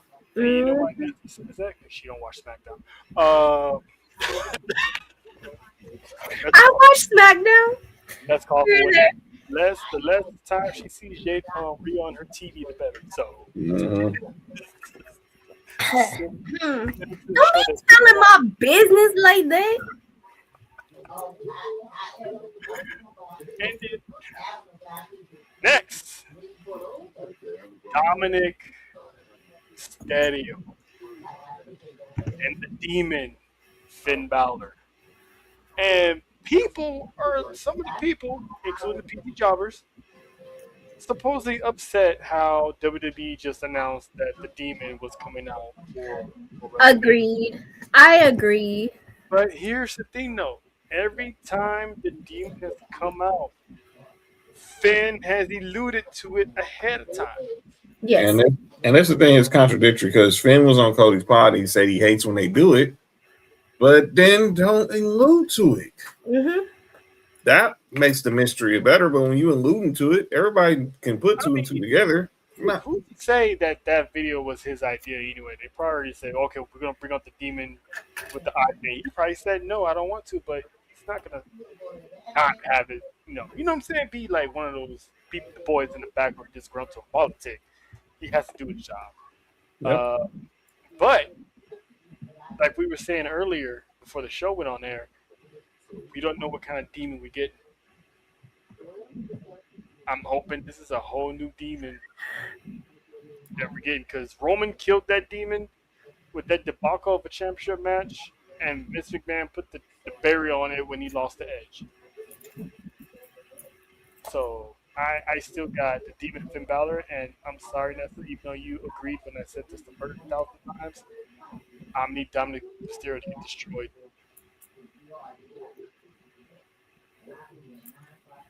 Look, this will be the only way that I will be okay with it. Okay, I know we said this, we've talked about this shit. It's been about a year already that we've talked about this, and we're finally getting it. Mm-hmm. Number one is that the demon comes out. Bingo. Number two, if I don't see them damn thighs, Dominic Mysterio better win. Okay? If I don't see them damn man panties, Finn Balor, Dominic Mysterio better be beating your ass. Okay? Okay. There's no way Dominic should win this match with the demon involved. There's no way. Lord Farquaad might not even make it to that match based on what happens in that ladder. Oh, no. I don't Dominic get the job? I don't really see anyone really messing with this match, to be honest with you, unless Dominic has something up his sleeve, which he always does. Yeah, Finn Balor. It's the demon, though. Yeah, okay. I need this man to get whooped.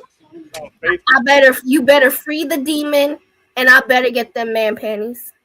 I'm going with Dominic. Oh, I love you, Faith. Oh.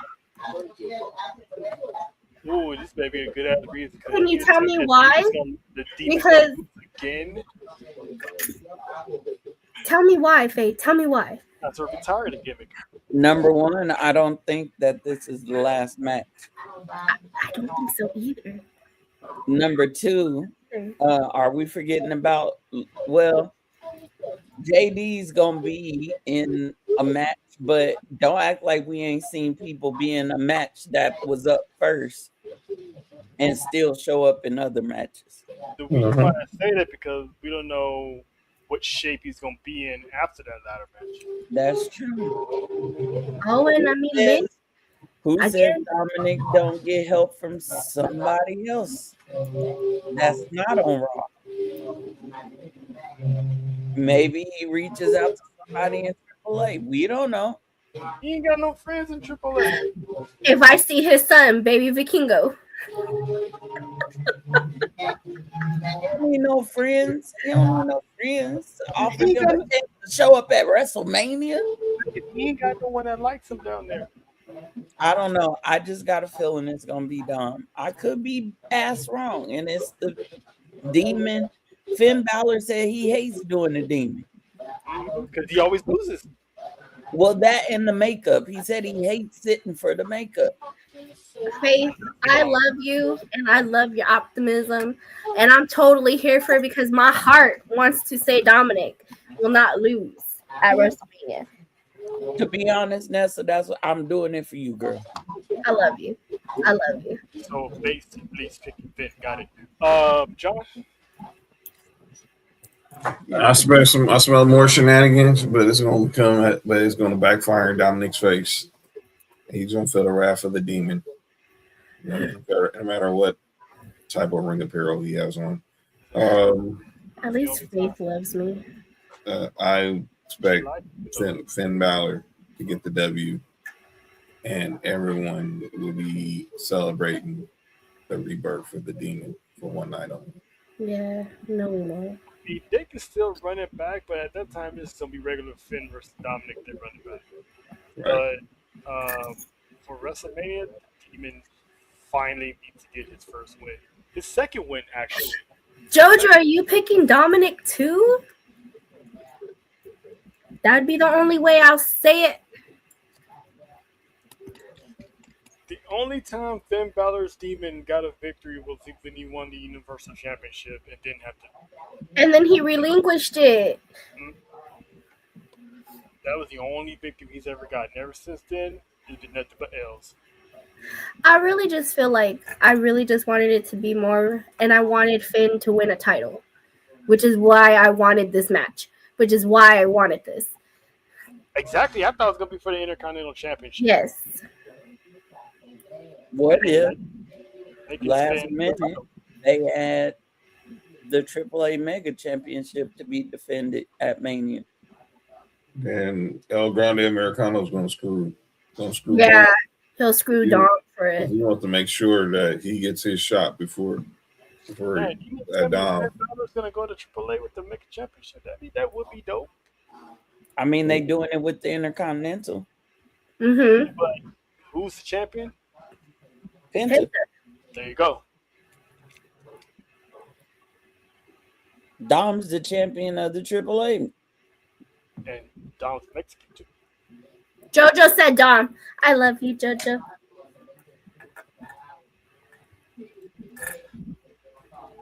This is why I love these match cards this year, because there's a lot of them that can just go either way. They're not that predictable like we think it is. So Jojo will be there, the shoulder for me to cry on. yeah, because we're gonna be watching it on TV with a whole bunch of food, and it might be live too. So listen, it's gonna be cracking night too. It's gonna be happening. Now, the ending on night 2 is what's gonna be talked about the most. CM Punk, Roman Reigns, World Heavyweight Championship. Zebros. Sorry, I had to do it for Jojo. Yeah, I get you. Oh, that's on the wrong one. Never mind. I had the Zeros on, but it's on the Monday show. I mean, technically, there's still no guarantee that Roman Reigns is going to win, but we all expect Roman Reigns to win. But, Nessa, you want to go first? With your butt? I love all of you. Jojo, Faith, I love you. And I will take whatever punishment Hold on a damn minute. Going for the people. I love you guys, and I will take whatever punishment that y'all want to throw at me. Hold on a I don't think Roman's winning. Oh, I gotta go. I don't. I think CM Punk is retaining. Jesus, take the win. What?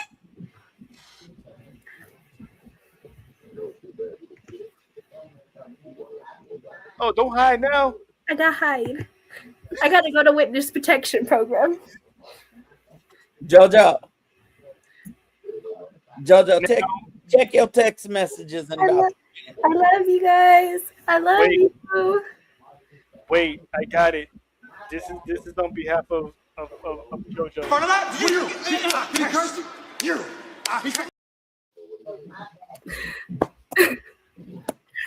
Now, Pinche vampiro. Now I can see that happening because for this war, it necessarily may not have to have Roman Reigns as champion. But yes, why? I'm just saying for the alternate universe. But Nessa, why are you picking CM Punk? I don't know. It's not even that it's something I see. It's something I feel. I feel like Roman Reigns is not winning, and it has to do with the family aspect. Oh, I really. Ejectocito, cut!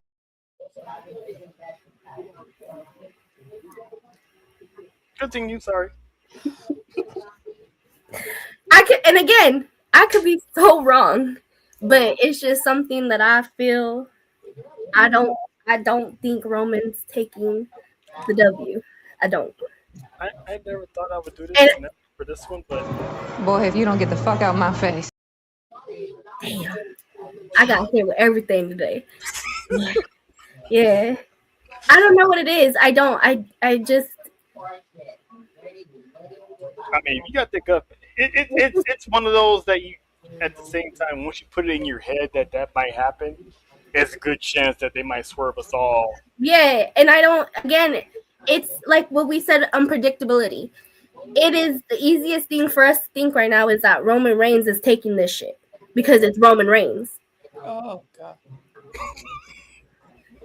I love you, Faith. I do. I don't know what it is. It's just I have this gut feeling that, and I don't think it's because I think Roman is gonna beat the shit out of Punk. I really do, but I don't know what. I just feel like he's going to somehow get an upper hand. And will the real Nessa please stand up? Were you doppelganged?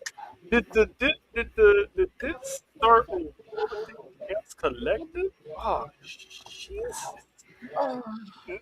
Faith, would you like to counter respond to this? Am I in the Twilight Zone? Did I wake up in I'm not gonna lie, I was dragging. I was like not wanting you to get to this part. You did not just choose Pepsi Phillip to win this shit. I did. My heart. Okay. I made John leave twice today. This time not for a good reason. Nessa, I get why you would say that. And the fact that you said he gonna win because you got a feeling of the family, we gonna talk later. Okay. My heart. But I'm sorry. The night has to end with that old ass crotchety man and his 17,000 tattoos being buried. It ends with him on his body. Now, I will say this. Take a break from my heartbreak. I didn't say this match wasn't going to be jaw-shattering. I'm going to leave it there.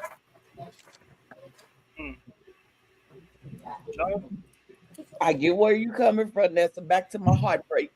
I get where you coming from, and I see why you see in that.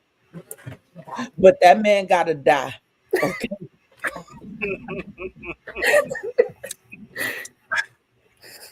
It did hurt me a little bit. It did. That's why I was like, I'm about to get, babe. What? Put the Pepsi down, man. Put the Pepsi. He's going for Phil too. What is this betrayal? Let me explain what's going on with my pick. This has been I've loved all the hype between these two. I can't wait to see what happens on Monday. I expect shenanigans.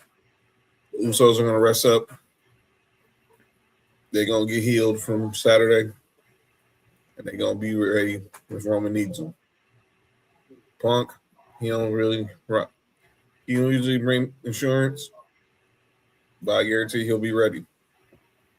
He's going to lay it all out there. Second straight year being in the main event of Wrestlemania. But that being said, I got Roman Reigns winning. Oh, I was about to say, that's not oof. I was about to say, you really on my team this time? I got Roman winning. I will say this though. That pops. Was that pops? Oops. I would say this. What if the Usos don't get involved? Because the same thing I've always said about Dominic Mysterio, I gotta keep that same energy with the Tribal Chief. Mm-hmm. When does the Tribal Chief legit want something by himself? He has to. I'll say this: when he beat Brock at 38,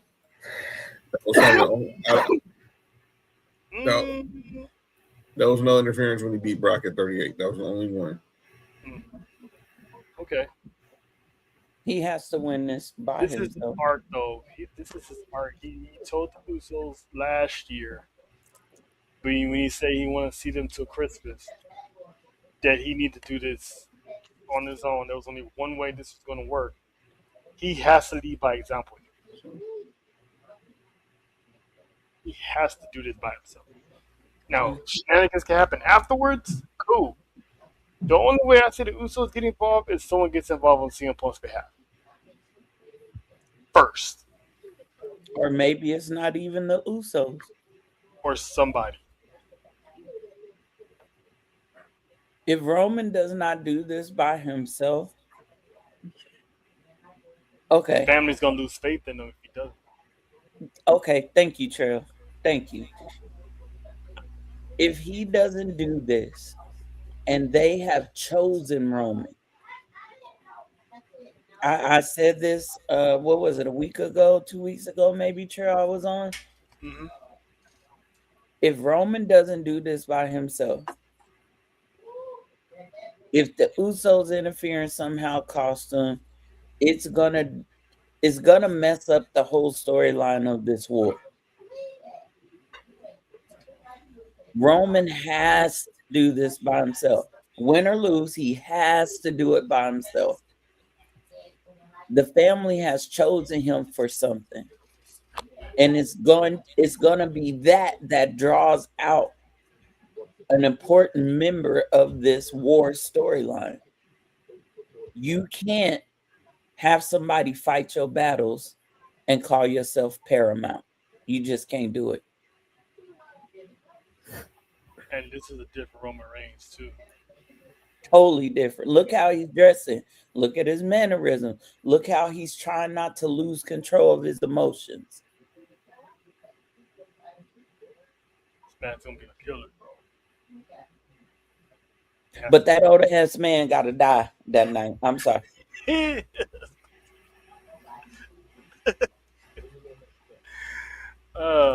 Again, I state, I will take any and all punishments from Faith and JoJo, but I don't know what it is. I have this gut pit in my stomach. The moment I cannot say that Roman is retaining. I can't. The moment you said Phil, Faith and JoJo are like, so we might as well just get into it. They were like, This is what we doing. We doing this? What we doing?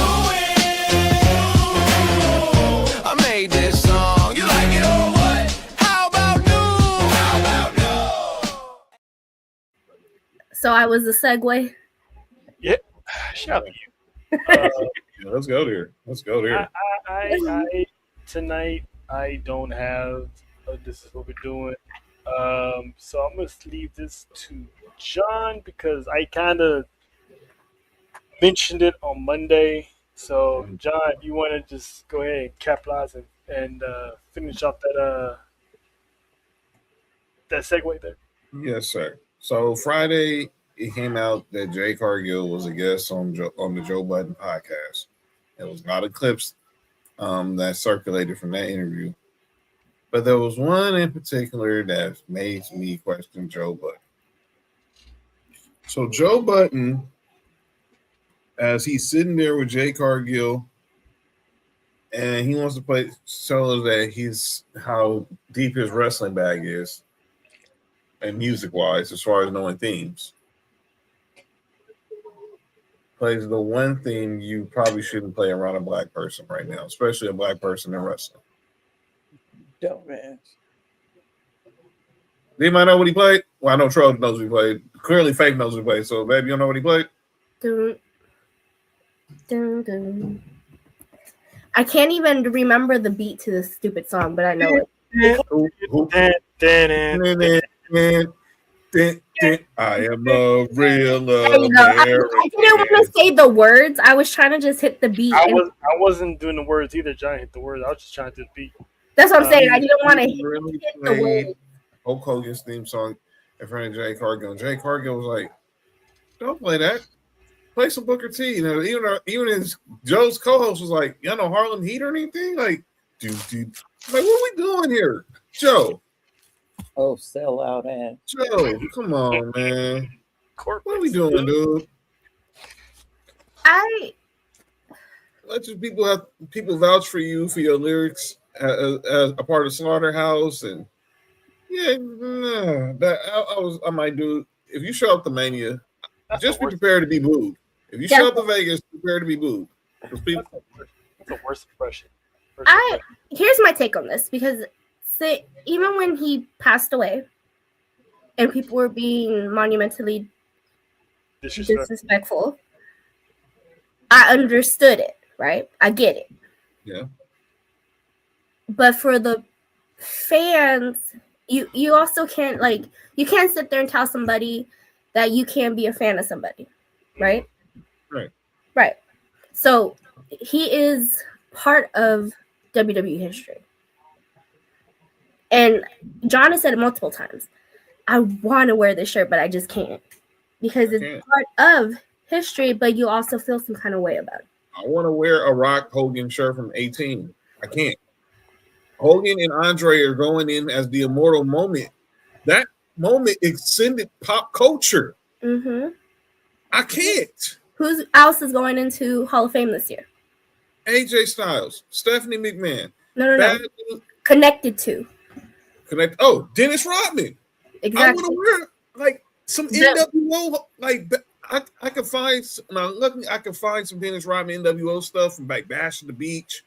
But a lot of stuff with him and Hogan were like some of the best stuff that they sold. I'm like, their main shirt that they're selling right now is him and Hogan. Yes, I can't. But I might try to find, especially if it's the one with Bash at the Beach at it, because that's where Rodman and Hogan teamed up multiple times. Mm-hmm. I just cannot wear stuff with that man's image or likeness on it. I can't. I feel dirty doing it because I grew up a Hulkamaniac, and it hurts, but I can't do it. This is where I'm trying to get at. Again, I say we can't tell people who to like, who you can't like, but it goes the same way. If I'm telling you, or you obviously see that I don't like this person, why are you gonna continuously try to bring it up or play something like that? Mm-hmm. If you don't want me to tell you you cannot like this man or respect your wishes on why you like him because you're a fan, you have to do the same thing on respecting wishes on why I don't. And they're going to have a Hulkamania exhibit at WWE World. And on that part, as a WWE fan, I see why they're doing it. Because again, I state, he is a big part of wrestling. And for everybody that don't want to admit that, he is. He is. You can't talk wrestling and not talk Hulk Hogan. They're going to actually be airing his documentary. They're having a screening for it at WWE World that Thursday. Mm-hmm. I said it on Monday. I'm not going to rush to go see it like I'm going to rush to see Shawn Michaels' documentary, but I will get to it. I'm still intrigued about the documentary. I'm still going to watch it, but it's going to be one of those Saturday afternoon, there's no wrestling on, AAA is not on. I'm like, I guess. It's one of those things where no one really wants to talk about it, just the same way as no one wants to talk about Chris Benoit. No. You can't think, like for me growing up, I cannot think about wrestling and not think about Chris Benoit. He was a main part of my childhood. It's those situations that it's like you really put your foot in your mouth and just kept shoving it down. And I really want to like you, but I can't because of you're just the shitty ass person. Sad. And I'm actually interested in seeing a documentary because I'm pretty sure that's going to be addressed. The tapes or whatever with him and his wife, and then the whole, racial stuff. Mm-hmm. That's going to be in there. So I like to hear it from his mouth about these situations. So, quick question. Yes. Because I didn't watch that whole thing. I knew about the song. Did Joe play that song because he's a fan of Hogan? No, he was like, "This is for you, Jake." So he was pretty much calling her Hulk Hogan. Is that what he was trying to do? Because I didn't watch the interview. Like John was saying, he was proving that he has a wrestling bag, and he wanted to, play some music. And he's like, "This is for you, Jay," and he played that one. So that's why it came off kind of cringe because one, he said, "This is for you, Jay," and two, he played that, knowing the history behind that. So it just came off like, what do you do? Like, so literally. to prove his wrestling knowledge, he played Hogan's theme song, and then makes a by saying, "This is for you, Jade." Yep, and Jay shut that down. They said, Don't let's stop that. You got something else? She literally was like, "You got something else?" She was like, "Play some Booker T." Yeah, she's more professional than me. I would walk off that damn. She was playing. She was. In other words, paraphrase. She was saying, "Where the black people music at?" Right. How does that prove your wrestling knowledge? It don't. Everybody know who Hulk Hogan is.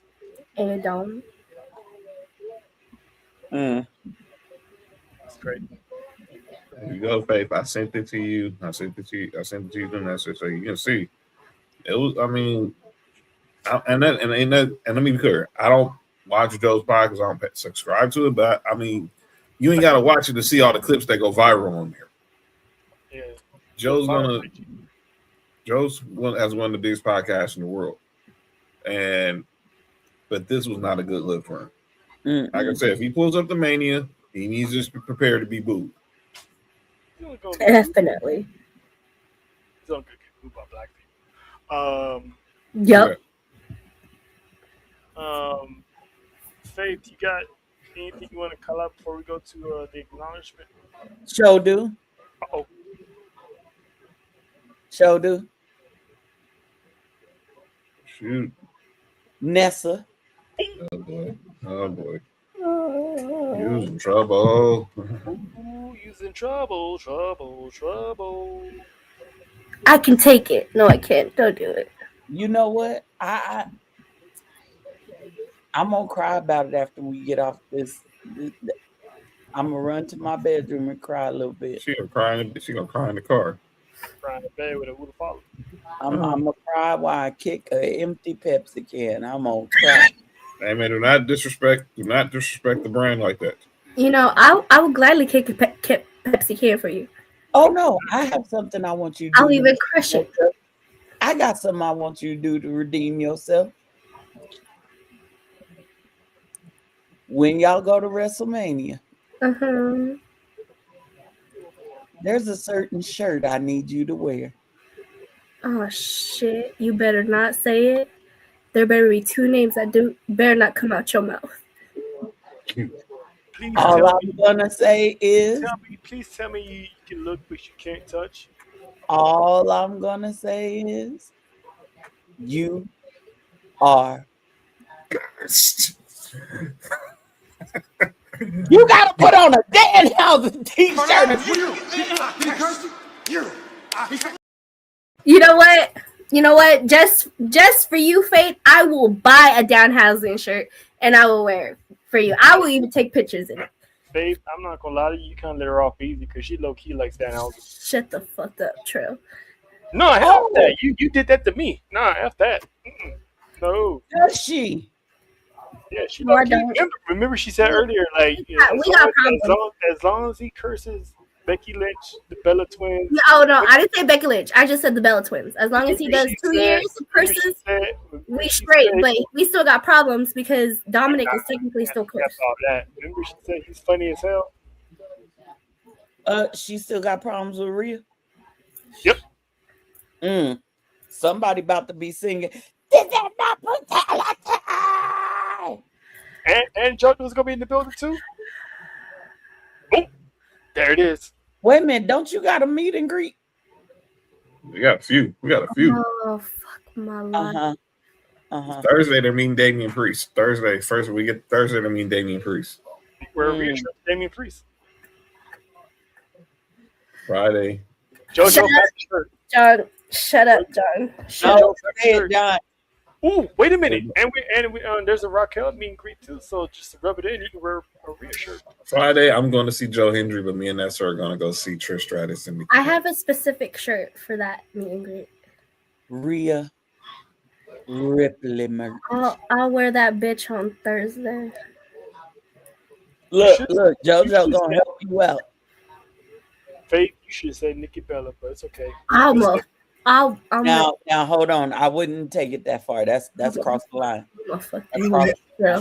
I'm gonna fuck you up, Trell. As much as I hate Philip, I wouldn't do that to her. Trell wants to get strangled with a pillow in the middle of the night. All I'm gonna say, Nessa, don't fuck up, because that's gonna be your punishment. You already fucked up today. I got proof of that. If anything, I should put your ass back on Rose Court and have you do another. I'm not wearing another shirt. So anyway, you better stop calling me JoJo. Oh, yeah, she sold out too, Jody. Saruka is sold out. She sold out. Are they sold out? Yeah, Kendall Gray. Yes, Kendall Gray's gonna be there Friday. That has nothing to do with me. I was about to tell John. I work, stick his foot out. That's a punishment that would fit. And a Nikki Bella shirt would be the ultimate punishment. If I gotta wear a dark shirt, especially a Nikki Betts, you gonna wear a Nikki Bella shirt? No, she said Rhea Ripley. Oh, my skin is burning already. You shouldn't, because you low key tolerate Rhea Ripley. So that's not I tolerate. So that doesn't mean I'm gonna be wearing purple and shit for her. Even Kathy Kelly and Jackie Redmond have meet and greets. I would like to meet Jackie. I love me some Jackie. I like to meet some Kelly too. God bless Canada. Hey, you know what? If you meet Kathy Kelly, wear a Rhea shirt. Oh, I just said I was doing it on Thursday when I meet Damian Priest. But for Kathy, my eye hurts. That doesn't salt in the wound right now. That now. picture will never see the light of day. I need you to fist bump Damian and go Terror Twins. Oh, hell no. While the other Terror Twins would be right behind her. I can't even stand that man. Oh. Okay. And I hope Dominic watches you do this. Oh. JoJo, I just want to let you know that dungeon photo has gone viral now. Now the streets are talking. Midas, what have you done, sir? He knew what he was doing. Yeah, now the streets are talking. Because what Natty did was Natty posted the picture, but she had said person's face covered with emoji. But Jay's arm is around said person. And this isn't the first time either, because Natty had also posted another photo a while back with someone, female's face was covered, and I think Midas had posted a photo with the person not covered. Yep. That was the week Liv Morgan. Liv Morgan was there. Listen, me and JoJo talked about this. Midas is in his bag or something, and I think it's already starting to show. Oh boy. That man is doing this. But yes, I will take my punishment with my eye twitching. And Trell, if y'all don't hear from Trell, it's because I'm not even gonna say what I did. Just know I did it, and I will gladly smile in my mugshot. I'm gonna tell you won't. You know why? Because you're gonna be in that room most of the trip anyway. You can look, but you can't touch the hat housing. You're gonna be in that room most of the time and probably won't be coming out. So and when I put that man to sleep and your ass is asleep, I'm smothering you with the pillow, okay? You know I can get you walking, right? How am I just... Listen, Nessa, by the time you reach me, it'll be 6 a.m. and I'll be awake. Am I tripping? Nope. No. Is Midas in this picture throwing up the Chaos Collective sign? Because that's what it looked like to me. Yeah.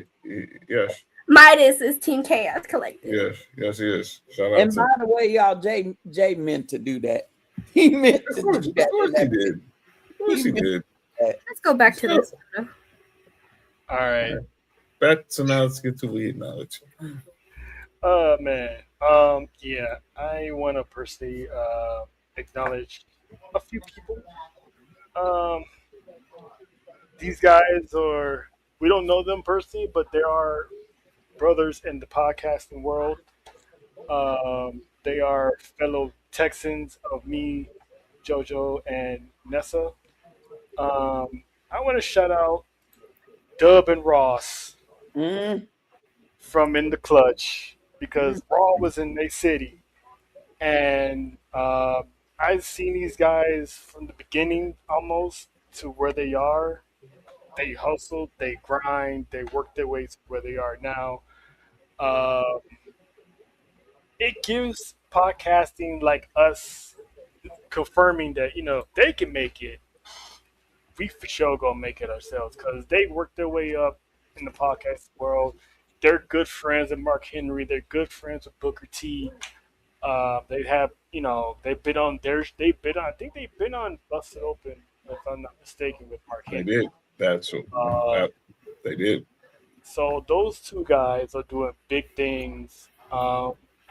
They went from working 9 to 5 jobs to basically doing whatever they want, being able to travel whenever they want, take care of the people without any hesitation through hard work and dedication. So I just want to shout out Ross and Dub.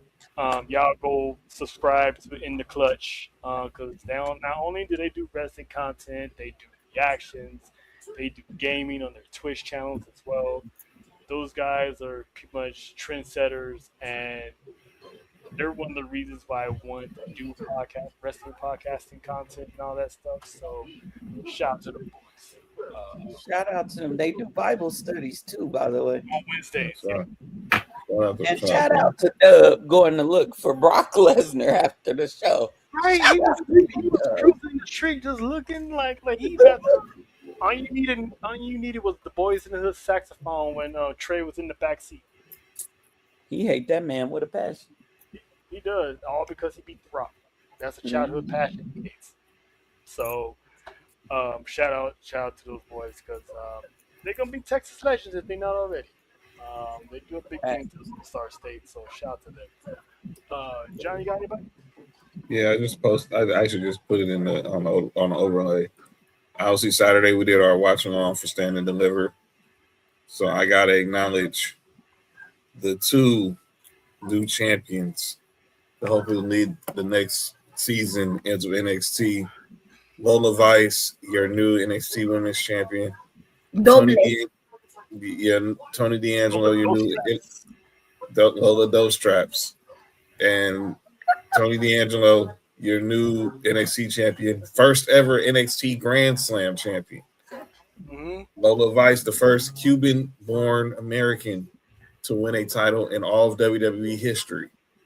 And now they get their first title defenses this coming Tuesday at NXT Revenge, which is the way they're replacing them traveling to Mania during Mania week. They're gonna do a 2-week special. Mm-hmm. Obviously, Tony D is gonna face Ethan Page, and Lola Vice will grant JC Jane her rematch. Oh, okay. So they're getting their rematch. Cool. She'll get her rematch. And by the way, they did also announce that Callie Armstrong's gonna make her debut week 2. And we will get Sol Ruka and Zarya, last woman standing, in 2 weeks. And shout out to Tony D'Angelo because originally Gargano was NXT Grand Slam, and Tony D beat him out because of the Heritage Cup. That's right. And then I didn't notice that that Tony D was actually supposed to be tag team partners with Braun Breaker when they first came up in NXT. And they're good old fishing buddies to this day. What? That's what you ain't I want to shout out La Primerita. I really do hope that Stephanie finds her. Her mom definitely posted on TikTok a video saying that she heard Stephanie was looking for her. And then I saw the post on Twitter. So I'm like, all right, it's definitely making its rounds. So I'm hoping for her that they get to see each other and meet each other. But that was the cutest little cosplay ever. Cutest little demon I've ever seen. Like little people. Yeah, so they found her. And it was very age appropriate. So shout out to mom. You didn't have to over sexualize that little girl to dress her up as Stephanie. She was very age appropriate and still very cute. Take notes to all you young parents out there. Please. You can cosplay as these wrestlers and not be over sexualized with the children. See? You know what? Yeah, I'll send out an acknowledgement. I'm actually going to acknowledge Little Oos. Shout out to Little Oos. She turned 16, but I'm shouting her out for a whole different reason. That little girl has been through a lot. She's seen a lot. She's suffered through a lot in her short years. And things ain't perfect, but she's perfect for me. And so to do a podcast with her on my, as Trail calls it, my retirement tour, and for her to love the people I love and love the sport that I love means a lot. So shout out to Little Oos. Love you, baby girl. That watch along was hilarious as hell. Watch those two go at it. No, all after though. I bet after was crazy. There was hands and words said. Okay. It was funny watching them mute the mic. You can still see them just going at it. We like that every day. Mm-hmm. Listen, this was a good show. We knew it was gonna be a big show because we had a lot to cover, especially the Mania matches. So, shout out once again to Faith putting up on her final acknowledgement tour. Appreciate you. Special announcement though before we go: the Raw after WrestleMania is always gonna be epic, hella epic. But for us, it's gonna get big because we're not gonna be streaming on our channel the Raw after Mania. We probably will be, but we're not gonna be here. We're gonna be going to the land of the YouTubicals on the monumentous collab with Devin, the Tribal Chief, on the Raw after Mania. What? So the chaos with us, the Tribal Chief, and the Raw after Mania is going to be big. This collab has been in the works for at least a good year and some change. And I hit him up. I was like, it's going to make us happy. Let's do Raw after Mania. So I'm going to be half dead because I'm probably going to get 1 to 2 hours. But that's okay. Because I got that Tuesday off. So which would be much needed. But yeah, it's gonna be a party that Monday night because all hell's gonna break loose. We all know how the Raw after WrestleMania goes. So this is gonna be a treat for everybody. It's gonna be a treat for us. So we've been waiting for this moment to happen. So check us out. That Monday, 420, is about to go up in smoke. So on behalf, Congrats to y'all, man. Appreciate it. Y'all out here making big moves. Moving on up to the east side, in his case, the Midwest. But on behalf of JoJo, that's Nessa, that's John, I'm Trill, Future and Faith. Again, Tribal Warzone, the last Warzone before WrestleMania. There is not going to be a Wednesday show because we're going to be touchdown in Sin City doing what we do best. Causing a little chaos. So, we'll see you today. And after that, we'll see you in Sin City. Deuces. Happy Mania, people.